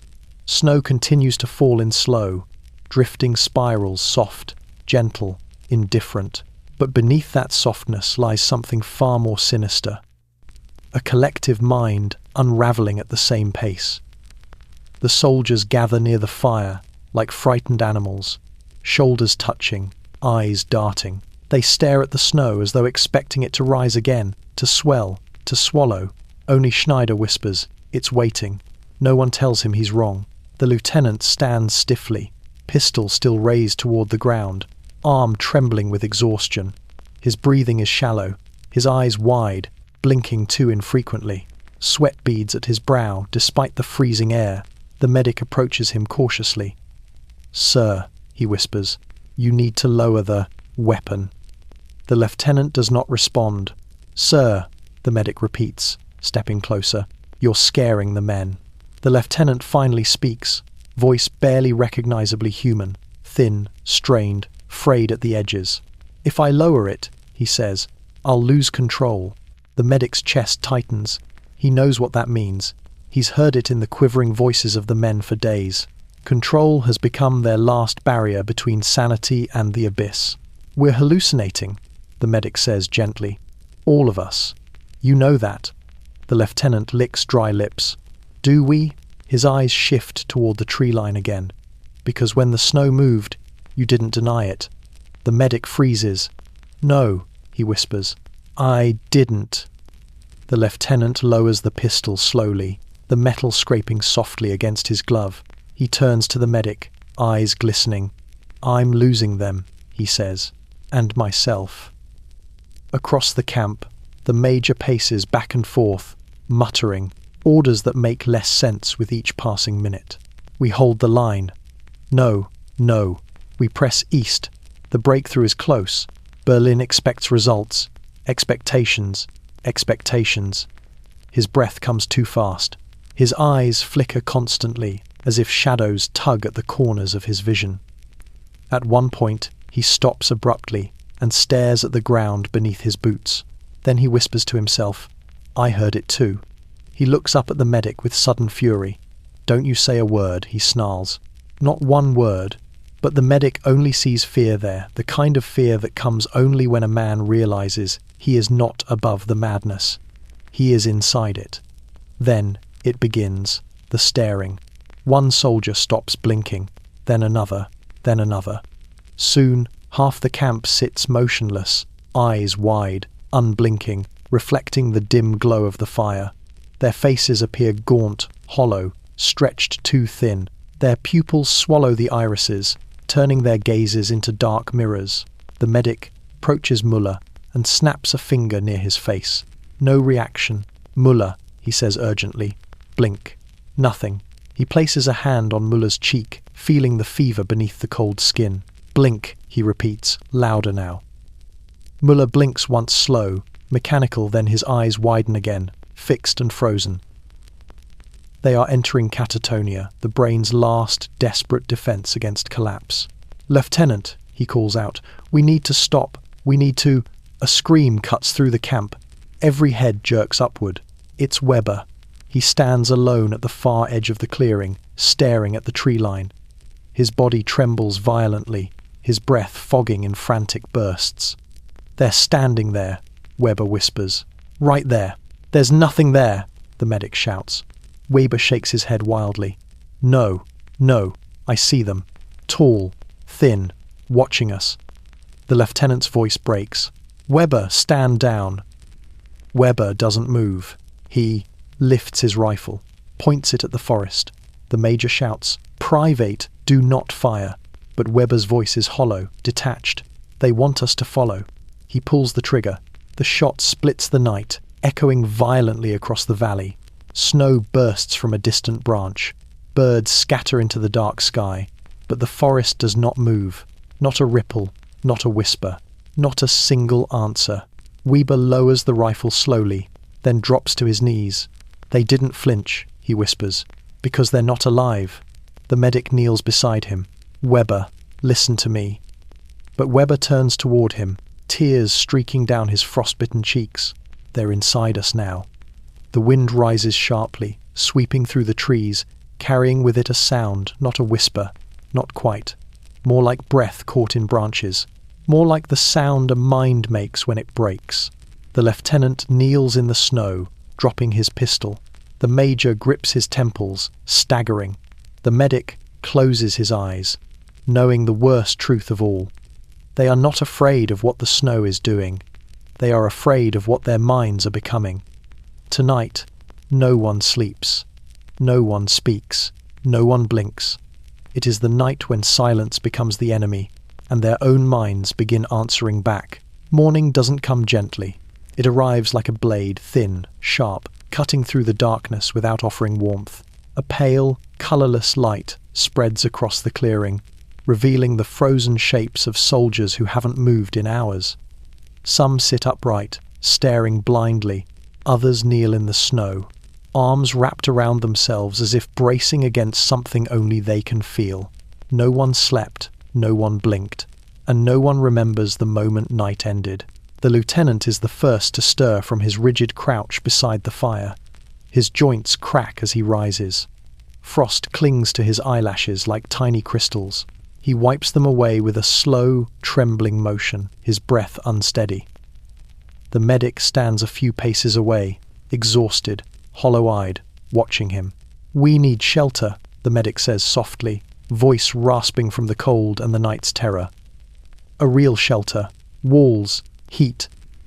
A place to keep them from." He hesitates. From themselves. The lieutenant nods, but he doesn't speak. His thoughts seem distant, scattered pieces drifting in a mind stretched too thin. Behind them, the major emerges from his tent, his posture stiff but his expression fractured. Gone is the confident officer. In his place stands a man who barely recognizes the world around him. He approaches the medic and lieutenant, clutching a crumpled piece of paper, one of their last coded instructions from headquarters. "We can't stop," the major says weakly, as though reciting orders he no longer believes in. "Berlin wants progress. They demand speed." The medic steps closer. Berlin also demanded these pills. "Look at what they've done." The major's jaw tightens. "We still march east." "East?" the lieutenant repeats faintly. He rubs his temples. "Why east?" The major thrusts the paper toward him. "Read the orders yourself." The lieutenant unfolds it with numb fingers, stares, blinks. There's nothing there. Not nothing as in nonsense. Nothing as in blank. A sheet of white paper with no ink, no commands, no words at all. The lieutenant's breath hitches. "Major, this is empty." For a heartbeat, no one moves. No one breathes. Then the major snatches the paper back, glaring at it with panic rising behind his eyes. "No," he whispers. "No, it said to move east. It said reinforcements are behind us. It said nothing." The medic cuts in gently but firmly. The major's hand trembles. It must have said. I read it. His voice collapses into frantic muttering, his eyes scanning the blank page as if words might suddenly appear. The lieutenant takes a slow step forward. "You're hallucinating, sir." The major backs away. No. The ink was there. It was there. The orders were clear. Move east. Stay fast. Stay awake. Stay. The paper slips from his fingers, turning slowly as it falls, landing silently in the snow. White on white. Empty on empty. The truth settles like frost across the medic's chest. The chain of command has collapsed. A sudden bang echoes from the tree line. Not a gunshot, something else. A heavy thump, like a weight dropped in deep snow. The soldiers jerk, some stumbling backward, others letting out small, choked gasps. Their minds, already fragile, spiral into panic instantly. "What was that?" Muller cries, clutching his head. Schneider scans the trees with a firearm he can barely hold steady. "It's them. The ones from last night, they followed us." The lieutenant raises a hand to calm them, but his voice shakes. Hold your positions." The medic grips his arm tightly. "You're scaring them. They're barely holding on." But the lieutenant's eyes drift to the forest again, the memory of the moving snow still etched into his vision. What if it was real? He whispers before he can stop himself. The medic's breath freezes in his throat. If even the lieutenant can't maintain reality, the men have no anchor left. The thump comes again, and this time it's closer. Weber collapses onto his knees. "It wants us. It wants us. It's under the ground." Half the camp scatters. Others fall to the snow, hands over their ears. Some scream, some pray, some simply rock back and forth, too delirious to do anything else. The medic rushes to the sound's origin. He crouches, carefully brushing aside the fresh snow. And beneath it, a supply crate, one of theirs, dropped from a broken sled that snapped under last night's cold. Just a crate. He exhales shakily, chest tight with relief and dread. He stands and turns back toward the others. "They're hallucinating the sound," he calls out. "It's nothing. just a fallen crate. But his voice doesn't carry conviction, because every man in the camp felt it, because the fear is already too deep, because their minds can't process a harmless explanation anymore. Schneider whispers, "It wasn't the crate, it was something else, something waking up." The medic looks at the soldiers trembling, delusional, slipping further away, and realizes something chilling. It doesn't matter what's real anymore. The orders are blank. The officers are unraveling. The men are hallucinating in unison. Reality itself is collapsing inside their stimulant-racked minds. And the forest, the snow, the night, they've all become mirrors of that collapse. The medic grasps the lieutenant's shoulder. "We can't march east," he says, voice barely above a whisper. The lieutenant nods slowly, a man caught between two realities. "We can't march at all." Behind them, the blank page flutters in the cold wind, folding, unfolding, as if trying to remember what it once said. The day drags forward in a slow, grey crawl. The weak light filtering through the cloud cover paints everything in frosted shades of silver and ash, making the world feel hollow like a photograph left too long in the cold. The forest stands silent around the camp, tall pines hunched beneath their own weight. No birds sing, no branches crack, even the wind hesitates. The soldiers sit in clusters or alone, each man trembling with fatigue so deep it borders on paralysis. They no longer shift their weight or adjust their gear. They simply stare, lost inside the labyrinth their minds have become. The medic moves between them, checking pulses that race too fast, eyes that don't blink, hands that twitch in restless patterns. He speaks gently, but most of the time, the men don't respond. When they do, the answers come fragmented, as though each syllable fights its way through a fog. He finds Newman near the fire pit, hunched forward, hands pressed over his ears. Blood stains the snow beneath him from another heavy nosebleed. "Neumann," the medic murmurs, easing beside him. "Try to breathe slowly." Neumann's voice is a shredded whisper. "The counting won't stop." The medic stiffens. "Counting?" Neumann nods violently. "In threes. Always threes. Even when no one speaks. Even when I close my eyes." The medic rests a steady hand on his shoulder. "There's no counting. It's your heartbeats. You're hearing your own pulse." Newman's trembling grows worse. "It's not mine." He breathes. "It's something else's." Before the medic can respond, a shout pierces the camp. "Where's Hoffman?" The lieutenant spins toward the voice. A young soldier points frantically at the empty space beside the woodpile. He was right there, sitting, and now he's gone. The camp freezes. Hoffman, who had been silently carving shapes in the snow just minutes ago, has vanished. A ripple of panic fractures the fragile, quiet. Muller stumbles to his feet. "Gone? What do you mean gone?" "He just walked off," the soldier stammers. "I thought he was stretching his legs. But then he went into the trees. And I didn't hear him come back." Schneider clutches his rifle, breath hitching. The forest took him. The lieutenant shakes his head sharply, too sharply. "No. No one is taken. He wandered off. That's all." But even he doesn't believe it.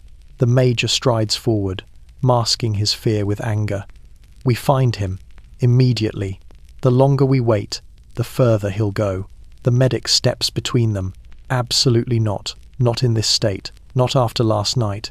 If you send men after him, they'll hallucinate," the lieutenant finishes hollowly, "and follow him straight into nowhere." The major opens his mouth to protest, but a faint sound drifts from the trees behind them. Soft footsteps, slow, dragging, far too close. Everyone turns sharply. A shadow appears between the pines, uneven, swaying. A figure emerging from the gloom. For a heartbeat, the men forget to breathe. "Hoffman?" Muller whispers. But as the figure steps into the clearing, something is wrong. Terribly wrong. Hoffman walks with rigid motions, his arms hanging limp, his head tilted at an unnatural angle. Frost clings to his face like dust. His eyes stare past the camp, wide, glassy, unseeing, not quite conscious, not quite present. "Hoffman!" the lieutenant calls out, Report! Hoffman doesn't answer. He keeps walking, straight toward the fire pit, straight through the camp. The medic rushes to intercept him. Hoffman!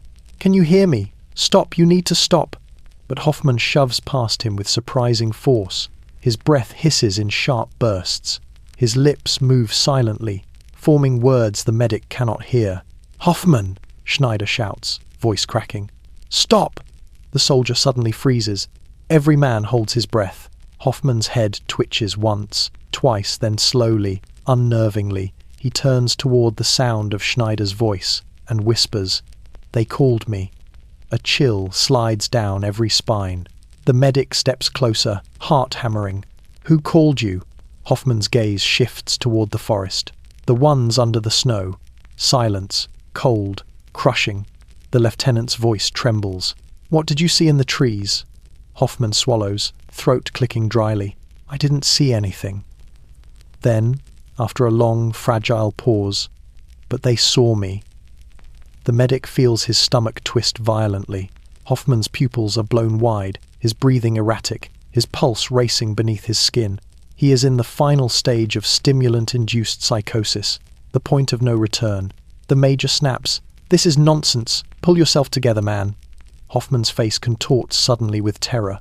He clutches his head, fingers digging into his scalp. They want me to come back, he gasps. They want all of us. The lieutenant steps forward, voice breaking. Hoffman, listen. They're waiting. Hoffman croaks. There. His sentence ends in a choked gasp. His eyes roll back. His legs buckle. His body collapses into the snow. The medic catches him just before his head hits the ground. Hoffman's entire frame trembles violently. A seizure. Help me! The medic shouts. Now. But the soldiers don't move. They stand frozen, staring into the forest as if expecting something or someone to emerge next. Something beneath the snow. Something Hoffman followed. Something his mind created. Or something his exhaustion allowed him to hear. The medic presses 2 fingers to Hoffman's neck. His pulse is chaotic, erratic, shattering. We're losing him, he warns. But as he works to save Hoffman's failing body, another truth chills him deeper than the wind. Hoffman didn't wander off because he was confused. He wandered off because something inside his breaking mind called him into the forest. And if the others hear the same call, the medic looks up at the line of trembling, wide-eyed soldiers. They will follow too. Hoffman's seizure lasts longer than it should. His body convulses in rigid waves, froth forming at the corner of his mouth, boots digging helplessly into the snow. The medic kneels over him, trying to steady his limbs, murmuring reassurances that barely rise above the harsh sound of Hoffman's ragged breathing. Easy, easy, stay with me, the medic whispers, though his own voice trembles. The others stand back in a broken semicircle, unable or unwilling to help. Their fear has evolved into something quieter, something worse, paralysis. Their hollow eyes stare at Hoffman, but their minds drift somewhere between terror and emptiness, unable to process what they see. Finally, Hoffman's body slackens. His chest rises, falls, then rises again, shallow, uneven, but breathing. The medic exhales a long, trembling breath. He'll live, he murmurs, but no one looks relieved, because Hoffman's eyes remain open, unblinking, staring at the tree line. We need to move him, the medic says. Get him inside the tent. No, Hoffman whispers, so soft the medic almost misses it. They won't let me. The medic stiffens. What won't let you? Hoffman's pupils drift. The trees, the snow, the voices. They say I don't belong here. The lieutenant steps closer. Hoffman, you're safe now. You're with us. Hoffman's head turns, stiffly, unnaturally, until his eyes meet the lieutenant's. Not safe, he croaks. Not anymore. The major scoffs sharply. Enough. He's delirious. Get him up. But none of the soldiers move to obey him. The major's voice holds no weight now. Authority shatters quickly when fear grows deeper than discipline. Schneider steps forward, slow, hesitant. He's right, he murmurs. We aren't safe. This forest, it wants us. It's watching. The major whirls on him. Soldier, you will control yourself. Schneider laughs. Not a laugh of humor, a sharp, brittle sound full of madness. "You can't order the forest," he whispers. "You can't order the snow." A sudden wind gusts through the clearing, strong enough to blow snow from the half-dead pine branches. It howls low and mournful, winding between the trees like a voice buried beneath ice. The soldiers flinch. Some drop to their knees, others press their hands over their ears. But Hoffman smiles. "They're calling again," he murmurs. The medic grips his shoulder. "No, that's just the wind." But Hoffman shakes his head slowly. "No, it's them." "Who?" the medic demands, losing his calm for the first time. "The ones under the snow." The wind howls again, this time deeper, almost resonant, making the trees sway. The soldiers recoil as if struck. Muller whispers, voice faint. "Do you hear it? They're closer." The lieutenant draws his pistol, his hand shaking violently. "There's nothing there." He aims at the tree line. The medic grabs his wrist. "Stop. You'll only..." A branch snaps in the distance. Not a hallucination, a real sound. The men gasp. The lieutenant freezes, finger tightening on the trigger. Silence, then footsteps, slow, crunching, approaching through the snow. The medic's blood runs cold. Someone is out there. Or something. The major steps forward instinctively, though the tremor in his posture betrays him. "Identify yourself," he shouts into the forest. Silence answers him again. No one moves. No one breathes. Hoffman strains upward, eyes locked on the trees. "They're coming for me." The medic presses him gently back to the ground. "No one is coming." "You're in shock." But Hoffman shakes his head, panic rising. "They won't let me stay. They said I don't belong." The footsteps grow louder. Branches crack. Snow shifts. Brandt whimpers. "Please, please tell me someone hears that." Every man raises his rifle. Every breath fogs in, front of trembling lips. The tree line looms, dark and vast, its depths unreadable. Then, from the shadow, a shape, tall, still, watching. The lieutenant's voice breaks. "Who's there?" But the figure does not move, does not speak. The medic blinks, and the shape is gone, vanished, instantly, silently. No retreating footsteps, no rustle of branches, no trail in the snow, nothing. Muller collapses to his knees. Schneider whispers, "They're not people." The major turns to the lieutenant in desperation. "We have to move this company, now." "No," the medic snaps. "They can't walk. Half of them are hallucinating. Hoffman just seized. The others." "We march," the major insists, voice cracking. "We march now." The lieutenant looks between the medic, the major, the broken men, and the forest that seems to press closer with every passing breath. His mind fractures in real time. He lifts a trembling hand to his face. I can't think," he whispers. The medic touches his arm. "Then let me think for you." The lieutenant's breath stutters. Behind them, Hoffman speaks again, this time in a voice no one recognizes. "They're choosing," he says calmly. "Who goes first?" A collective chill sweeps the camp. For the first time, the medic realizes something horrifying. It doesn't matter whether anything is truly out there. The men are seconds away from breaking entirely. And once they break, there will be no bringing them back. Dawn never truly arrives. A dim grey glow creeps into the clearing, but it carries no warmth, no promise, no comfort. The light feels strained, as if even the sun is too exhausted to rise fully. The cold hangs over the camp like a weight, settling into bone and memory and thought. The medic kneels beside Hoffman, checking his pulse again. It is erratic, weak in some beats, violent in others. His breaths come in shallow, trembling bursts. His eyes remain open, always open, staring through the medic as if watching something behind him. "Hoffman," the medic whispers, "stay with me." Hoffman doesn't respond.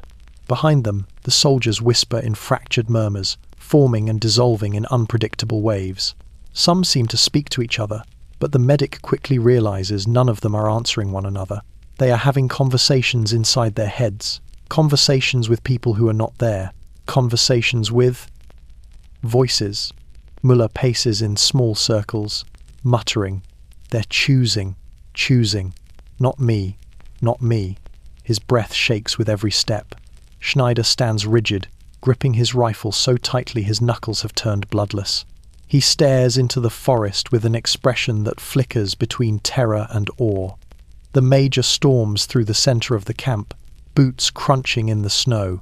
His face is drawn, his mouth twisted with a fury born from fear. "Enough!" he shouts. "Everyone gathers, now! We're leaving! We march east!" But his voice no longer echoes like an order. It drags across the clearing like a plea. The lieutenant steps toward him, slow and wavering. His eyes are sunken. Purple bruises of sleeplessness stain his skin. His voice is barely audible. "Major, they can't march." "They can and they will," the major snaps. "Do you want us to die here? Do you want to wait until the enemy finds us? Until whatever this is consumes us?" The lieutenant flinches. This isn't a battlefield anymore. "It is," the major insists. "Our enemy is exhaustion and fear. And," the medic interrupts, "our enemy is this drug, the one you encouraged, the one Berlin demanded." The major's eyes flare with indignation, but behind it lies panic. "Then we push through it. We push harder." Schneider laughs, suddenly a high, brittle sound that silences everyone. He steps forward slowly, eyes glowing with manic intensity. "Haven't you noticed?" he whispers. "We're not the ones marching anymore." The major glares. "Stand down, soldier." But Schneider doesn't hear him. "They're marching us," he continues, voice dropping to a hush, "one by one. Into the trees." The medic's blood runs cold. "Schneider, stop," he says carefully. But Schneider only tilts his head. "Don't you hear them, below the snow, crawling, whispering, counting?" Suddenly, Neumann clutches his chest and collapses into the snow. The medic rushes to him, tearing open the soldier's coat, fingers finding a pulse that slams against his skin like a frantic drum. "Arrhythmia," the medic whispers. "It's worsening." Neumann gasps for air. "Don't. Let me sleep." "It's okay," the medic murmurs, though his own heart trembles. "Stay awake. Stay with me." But Neumann's eyes roll back. His limbs twitch. His breath becomes erratic. The medic turns to the lieutenant. "If we don't rest them, we'll lose more." The major shouts over them. "If we stay, we'll lose all." Schneider steps between them, rifle raised loosely at his side. "No," he whispers. "If we stay, they'll finish choosing." The lieutenant's voice breaks. "Choosing what? Who goes next?" A sudden scream erupts behind them, sharp, terrified, primal. The soldiers spin. Müller is gone. Only his footprints remain a frantic trail leading straight into the forest. "No!" the lieutenant roars, breaking into a favor. "Sprint!" The medic lunges to stop him. "Stop, LT! Stop, don't go in there!" But the lieutenant tears free, racing toward the tree line. The trees swallow him whole. The medic sprints after him, but Schneider tackles him into the snow, shouting, "You can't go in there!" The medic fights back. "He'll die!" Schneider's eyes burn. "If you go, you will too." The forest stands silent, but the stillness is wrong. It feels like held breath, like something listening. The major rushes forward, voice cracking in fury and fear. "Everyone freeze! Get back to the fire!" But the soldiers aren't listening anymore. Some stare at the trail of footprints disappearing into the shadows. Some whisper to themselves. Some collapse to their knees. Some start to rock back and forth, humming softly, as though trying to drown out internal sounds. Hoffmann slowly turns his head toward the forest, eyes wide. "They took Müller," he whispers.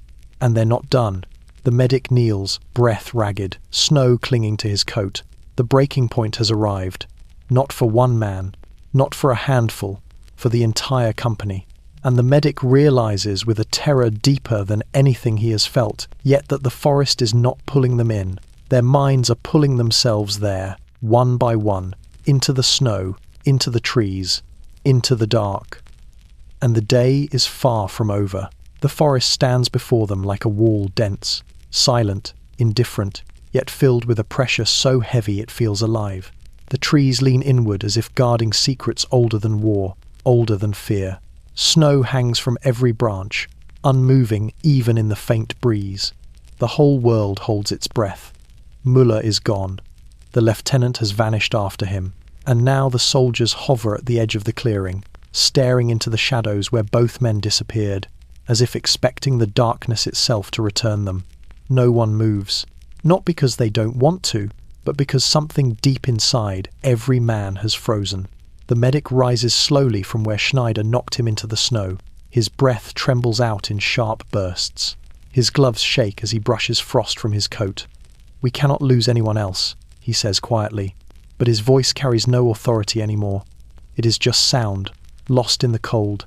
The major tries to step forward, tries to reclaim control, but fear cracks through his composure. "We regroup," he says, forcing steel into his words. "We regroup and go in together. We retrieve them. That is an order." Schneider's head snaps toward him. "No," he hisses. "You didn't see what I saw." The major glares. "And what exactly did you see, Private?" Schneider's voice trembles with a mix of horror and awe. "They didn't walk into the trees. The trees swallowed them." The medic steps between them, palms raised. "Enough, both of you." But the major is unraveling. His eyes dart between the forest and the soldiers, searching for logic in a place where none remains. "No one gets swallowed by trees," he snaps. Müller ran. The lieutenant followed. That is all. Hoffman, still half collapsed in the snow, lets out a hollow laugh, a thin, rasping sound. "You didn't hear it," he whispers. The forest doesn't chase. It waits. A chill passes over the men. The medic kneels beside Hoffman, gripping his shoulders. "You're hallucinating," he says firmly. "None of this is real." But Hoffman leans closer, voice thinning into a breath. "Then why did it feel real?" The medic looks away. "Because sometimes the mind breaks in ways that feel more vivid than truth." Minutes crawl by. No sign of Müller, no sign of the lieutenant, only wind drifting through the pines in uneven sighs. The medic walks to the forest's edge, heart pounding, boots sinking into the soft drift. He peers between the trees. The footprints lead forward, then fade, then vanish completely, where the snow remains untouched. He crouches, brushing his glove across the powder. No depression, no struggle, no trail, as if Müller simply stepped off the earth. The medic stands and steps back quickly, pulse racing. Behind him, the soldiers grow restless. Their hallucinations simmer beneath the surface, waiting to boil over. Neumann mutters numbers under his breath. Schneider scans the tree line with feverish eyes. Weber clutches his rifle like a lifeline, and Hoffman stares into the forest with the calm of someone who has accepted something everyone else still resists. "They're choosing," he whispers again, "and they chose Müller next." The medic rounds on him, voice cracking. "There is no they." Hoffman turns his head slowly. "You sure?" The medic freezes. "Because he isn't. Not anymore. Not after the screaming. Not after the moving snow. Not after the blank orders and synchronized hallucinations. Not after watching Müller walk into the forest without leaving so much as a trace." The major finally snaps. "We go in now," he roars, stepping toward the trees. But his boot catches on a buried root, sending him stumbling to one knee. He curses violently and rises again, snow sticking to his coat. The soldiers flinch at his anger, except Schneider, who steps into his path. "No one goes in," Schneider says quietly. The Ford major stiffens. "Step aside." Schneider shakes his head. "If we enter that forest now, it won't be two missing. It'll be all of us." The major reaches for his sidearm. "That's an order." Schneider raises his rifle, not pointing but warning. "So is this." The medic rushes between them, hands raised. "Stop, both of you." For a moment, it seems the two men might attack each other. Fear has turned them into animals cornered, trembling, desperate. Finally, the major lowers his pistol, though his hand still shakes violently. Schneider relaxes a fraction, lowering his own weapon. The medic exhales shakily. This company has become a powder keg. One spark, any spark, will ignite them. As the standoff dissolves, another sound rises from the forest, soft at first, barely there. A low, distant hum. Not wind, not animals, not footsteps. a deep resonance, vibrating faintly through the ground, so faint the medic first thinks it is his heartbeat, echoing in his ears. But then he sees it. The snow near the tree roots shifts, barely, subtly, a tremor beneath the surface. Hoffman sits upright. Weber steps backward. Neumann's counting stops dead in his throat. The major whispers, "What in God's name?" The medic's voice breaks through the shock. Back. Everyone back. Now. The ripple grows slow, deliberate, tracing a line under the snow toward the clearing. Every man freezes. Every breath halts. The forest isn't pulling them in anymore. It is coming to meet them, and the medic realizes too late the truth. Muller and the lieutenant did not disappear. The soldiers are beginning to follow them, even if their feet stay still, even if their bodies remain here.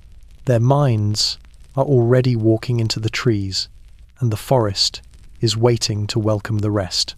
The ripple beneath the snow moves slowly, too slowly, as if savoring the panic it inspires.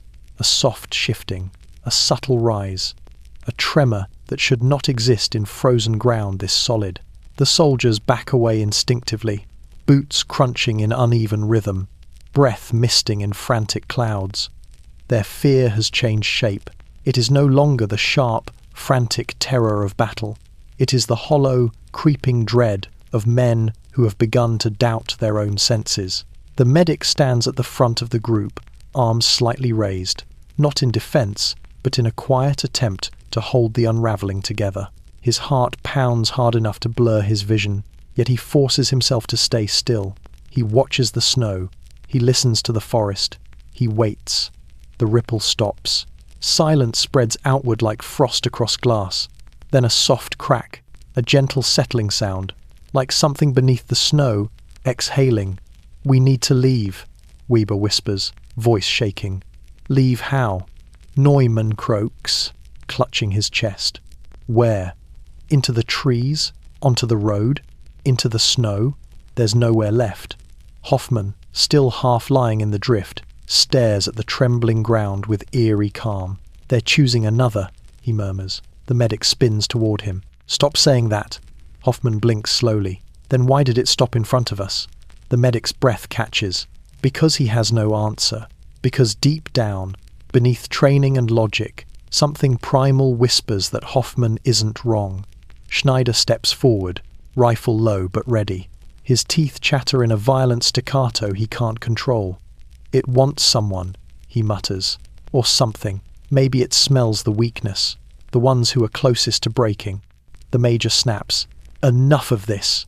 But his voice cracks mid-sentence. The medic turns toward him. "Sir, these men are experiencing full-blown stimulant psychosis. Every one of them. They're seeing and hearing things that aren't there." The ripple shifts again. Almost in answer, the medic's skin crawls. Schneider stares at the snow. "Then why does it move when we speak?" The major opens his mouth to respond, but the words die in his throat. For the first time, even he seems to doubt the ground under his feet. Then something happens that none of them expect. Private Heller, the quietest man in the unit, the one who has barely spoken since they arrived at the front, stands up slowly from where he has been sitting near the fire. His eyes are distant, haunted. His breath comes in slow, even exhalations that don't match the panic around him. He steps toward the forest. "Heller!" The lieutenant calls instinctively, though only the medic hears the faint echo of the lieutenant's voice from somewhere deep within the trees. Heller doesn't react. He keeps walking. The medic sprints toward him. "Heller, stop! Don't move!" But Heller continues forward, steady, silent as if in a trance. "We've lost him," Weber whispers. "The forest has him." "No," the medic insists, grabbing Heller's arm hard. "You're not going anywhere." Heller turns his head slowly, mechanically until his eyes meet the medic's. "What if I already went?" he asks softly. The medic recoils. The voice is wrong. Flat. Empty. As if spoken from a great distance. He stares into Heller's eyes, pupils dilated, too dark, too wide. This is not the look of a soldier in shock. This is the look of a mind that has stepped beyond reality's edge. "Heller," the medic whispers. "What did you hear?" Hella looks toward the forest. They said my name. The ripple surges, fast, sudden, right toward Hella's boots. The soldiers scream. Some fall backward into the snow. Others raise their rifles in trembling hands. The major shouts incomprehensible orders. Schneider fires a warning shot into the ground, sending snow exploding upward. Hella doesn't flinch. The medic grabs him harder, pulling him back, but Hella resists with a strength the medic didn't expect. "You can't take me," Hella whispers. "Not yet, not yet." The words chill the medic more than the wind ever could, because they sound like something learned, not imagined. "Hella!" the medic shouts, shaking him. "Stay with me." But Hella's gaze shifts toward the trees again, and then his knees buckle. He collapses into the medic's arms, not unconscious, not seizing, simply falling, as though the body has decided its work is done. The medic lowers him gently, brushing snow from his cheek. Hella's lips move faintly. "They're waiting for the next one." The medic's breath hitches. "What next one?" Hella's eyelids flutter, the weakest. Behind them, Neumann screams, a raw, piercing sound. Everyone spins. He clutches his chest again, collapsing sideways into the snow, body trembling violently. His pulse thrashes, beneath the medic's fingers. "Heart attack," the medic gasps. "It's happening." The stimulant, his heart, But Neumann's eyes open wide, and he stares directly at the snow where the ripple last halted. "They picked me." His voice is barely a whisper, but every man hears it, every man feels it. And in that moment, with Neumann trembling in the medic's arms, with Hella collapsed at his feet, with the forest holding its breath, with the snow shifting softly like something alive, the line finally breaks. Not the line of command, not the line of formation, not the line on any map, the line between sanity and the abyss. And the abyss has been waiting. Neumann's scream lingers in the air long after his voice has failed him, echoing in the frozen clearing like the cry of something hunted. His body shudders, spasming violently as the medic tries to hold him steady. Snow clings to the soldier's uniform, gathering in the folds, melting against the feverish heat radiating from his skin. "Hold on, just hold on," the medic pleads, though he knows pleading won't stop a heart drowning in chemicals and fear. "Neumann, breathe, follow my voice." But Neumann isn't listening. He's staring at the place in the snow where the ripple last appeared, staring as if death itself stands there, invisible. His lips move faintly, forming words he cannot finish. The medic leans close. "What is it? Talk to me." Neumann pulls air through clenched teeth. "It's under the cold." Then he stiffens and goes silent. His eyes remain open, unblinking, empty. A heavy stillness falls over the clearing. The medic presses fingers to Neumann's throat, searching for the flutter of life. Nothing. He tries again, and again. Then he sinks to his knees beside the fallen soldier, breath escaping in a fragile cloud. He's gone. A collective shudder moves through the ranks. Schneider stumbles backward, hand gripping his rifle like a lifeline. "They came for him. I told you they're choosing us." "Stop," the medic snaps, voice cracking like ice. Neumann died because of the drug. His heart couldn't take the strain, not because of the forest. But the words don't matter. Logic no longer matters. Fear has its own gravity. Hoffman gasps, clutching his chest as he struggles upright. Not him first. No, they called Müller. Then the lieutenant. Then. He stops suddenly, eyes drifting to the tree line, as if someone there is whispering the next name. The major strides forward, face flushed with fury and something far more fragile. "Shut up, all of you. We march. In 10 minutes. Full gear. We move east." No one reacts. The major's voice rises into a fraying shout. "Do you hear me? Move!" But the men only stare at Neumann's body, at the forest, at the medic, at nothing at all. They stand like statues in the weak morning light. The medic rises slowly. "Sir," he says, "these men cannot march. They can barely think. If you push them, they'll die if we stay." The major roars. "They will die either way," Schneider whispers behind him. "But at least here, we'll know who takes us." The major wheels on him. "That's enough." Schneider only stares back with eyes too bright to be sane. Then another sound breaks the frozen silence. Branches snapping deeper in the forest. Not one, not two. A series. Slow. Deliberate.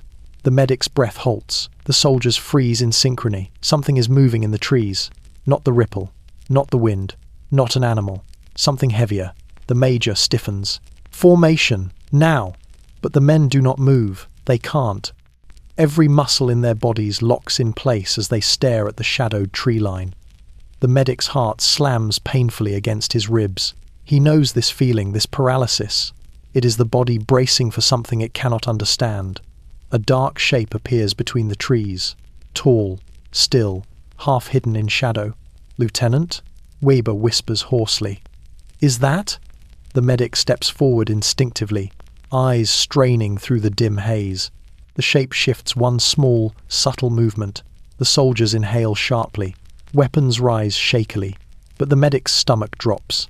The silhouette is too tall, too narrow, too motionless. Not a man, not Muller, not the lieutenant. Something else. Another snap echoes behind the shape. Another, closer, measured. The medic whispers, "It's just a tree. It's just..." But the silhouette moves again. A gentle tilt. A lean. A shifting weight. Trees do not lean like that. Schneider lifts his rifle. "It's watching us." "No," the major snaps, trying to shove terror out of his voice. "It's nothing. Do you hear me? Nothing." The medic raises a hand. "Don't fire. Whatever you think you see, it's not." But before he finishes, Hoffman lets out a shrill, broken scream. "They're here." He points wildly at the trees. "They followed Mueller. They followed the lieutenant." The ripple answers. Not in the snow, in the sound. A low, vibrating hum rolls through the clearing, rising from the earth like the groan of something buried deep below. The soldiers break, not physically, mentally. A dozen different reactions spill out at once. One soldier falls to the ground sobbing. Another drops his rifle and claws at his own face. Two bolt toward the opposite direction, tripping over each other. Schneider screams into the sky. Weber vomits into the snow. Hoffman starts crawling backward, leaving frantic tracks. The major shouts, orders no one hears. The medic grabs him, shaking him. "Stop, stop, you're making it worse." But the major is screaming too now.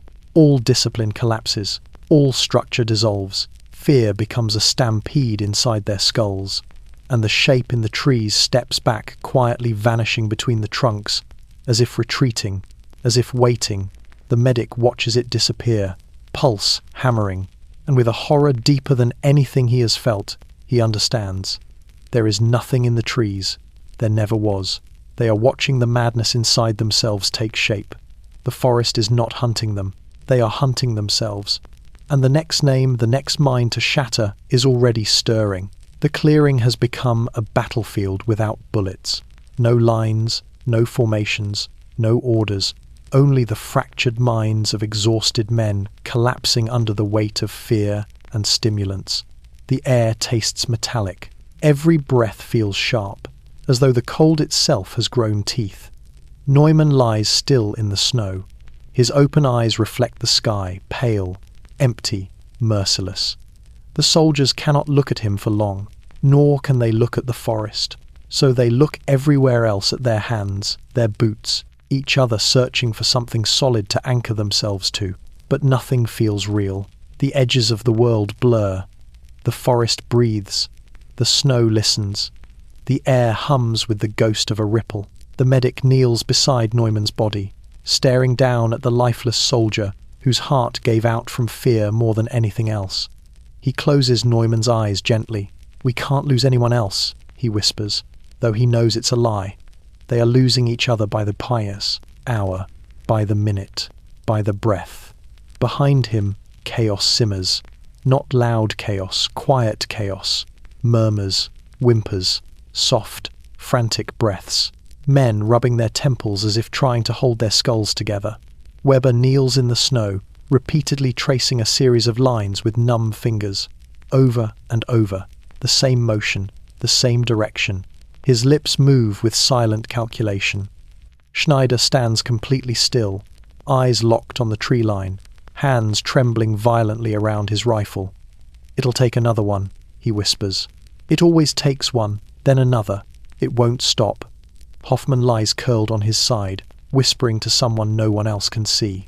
And the Major has started pacing in a tight circle, muttering broken fragments of orders like a record stuck in a groove. "Return fire, regroup, push east, stay awake, stay awake, stay awake." His voice cracks on the last repetition. The medic rises slowly, his legs stiff with cold. "Sir," he calls to the Major, "stop pacing. You're scaring them." The Major doesn't hear him, or pretends not to. The medic steps in front of him. "Sir." The Major stops, breath ragged, eyes wild. "If I stop, I'll hear them," he whispers. The medic's stomach drops. The Major, the last officer, with any authority left, is falling into the same abyss as the rest. "What do you hear?" the medic asks, voice soft. The Major closes his eyes. Footsteps. "Where?" He swallows. "Under the snow." The medic grips his shoulders. "You're hallucinating. All of this. It's not hallucination," the Major snaps, wrenching free. "It's inside the ground. It's—" He stops abruptly. His breath catches. He stares at the snow behind the medic. The medic turns slowly. A ripple, small, delicate, barely there, but real enough to freeze every man in place. Hoffman begins to sob. Schneider raises his rifle again. Weber curls into himself, rocking. The medic steadies his breath and steps toward the ripple, not because he believes in it, but because someone must try to stand between fear and complete collapse. He kneels, brushes the snow gently aside. Nothing. No hollow, no tunnel, no movement, just solid, frozen earth. "It's nothing," he calls out, "just frost settling." But the men do not react to his words. They react to their own minds. Müller is gone. The lieutenant is gone. Neumann is dead. 3 men lost in less than an hour. And now, slowly, all the others begin to turn their heads in the same direction. Toward the trees. Toward where the lieutenant vanished. Toward where Müller disappeared.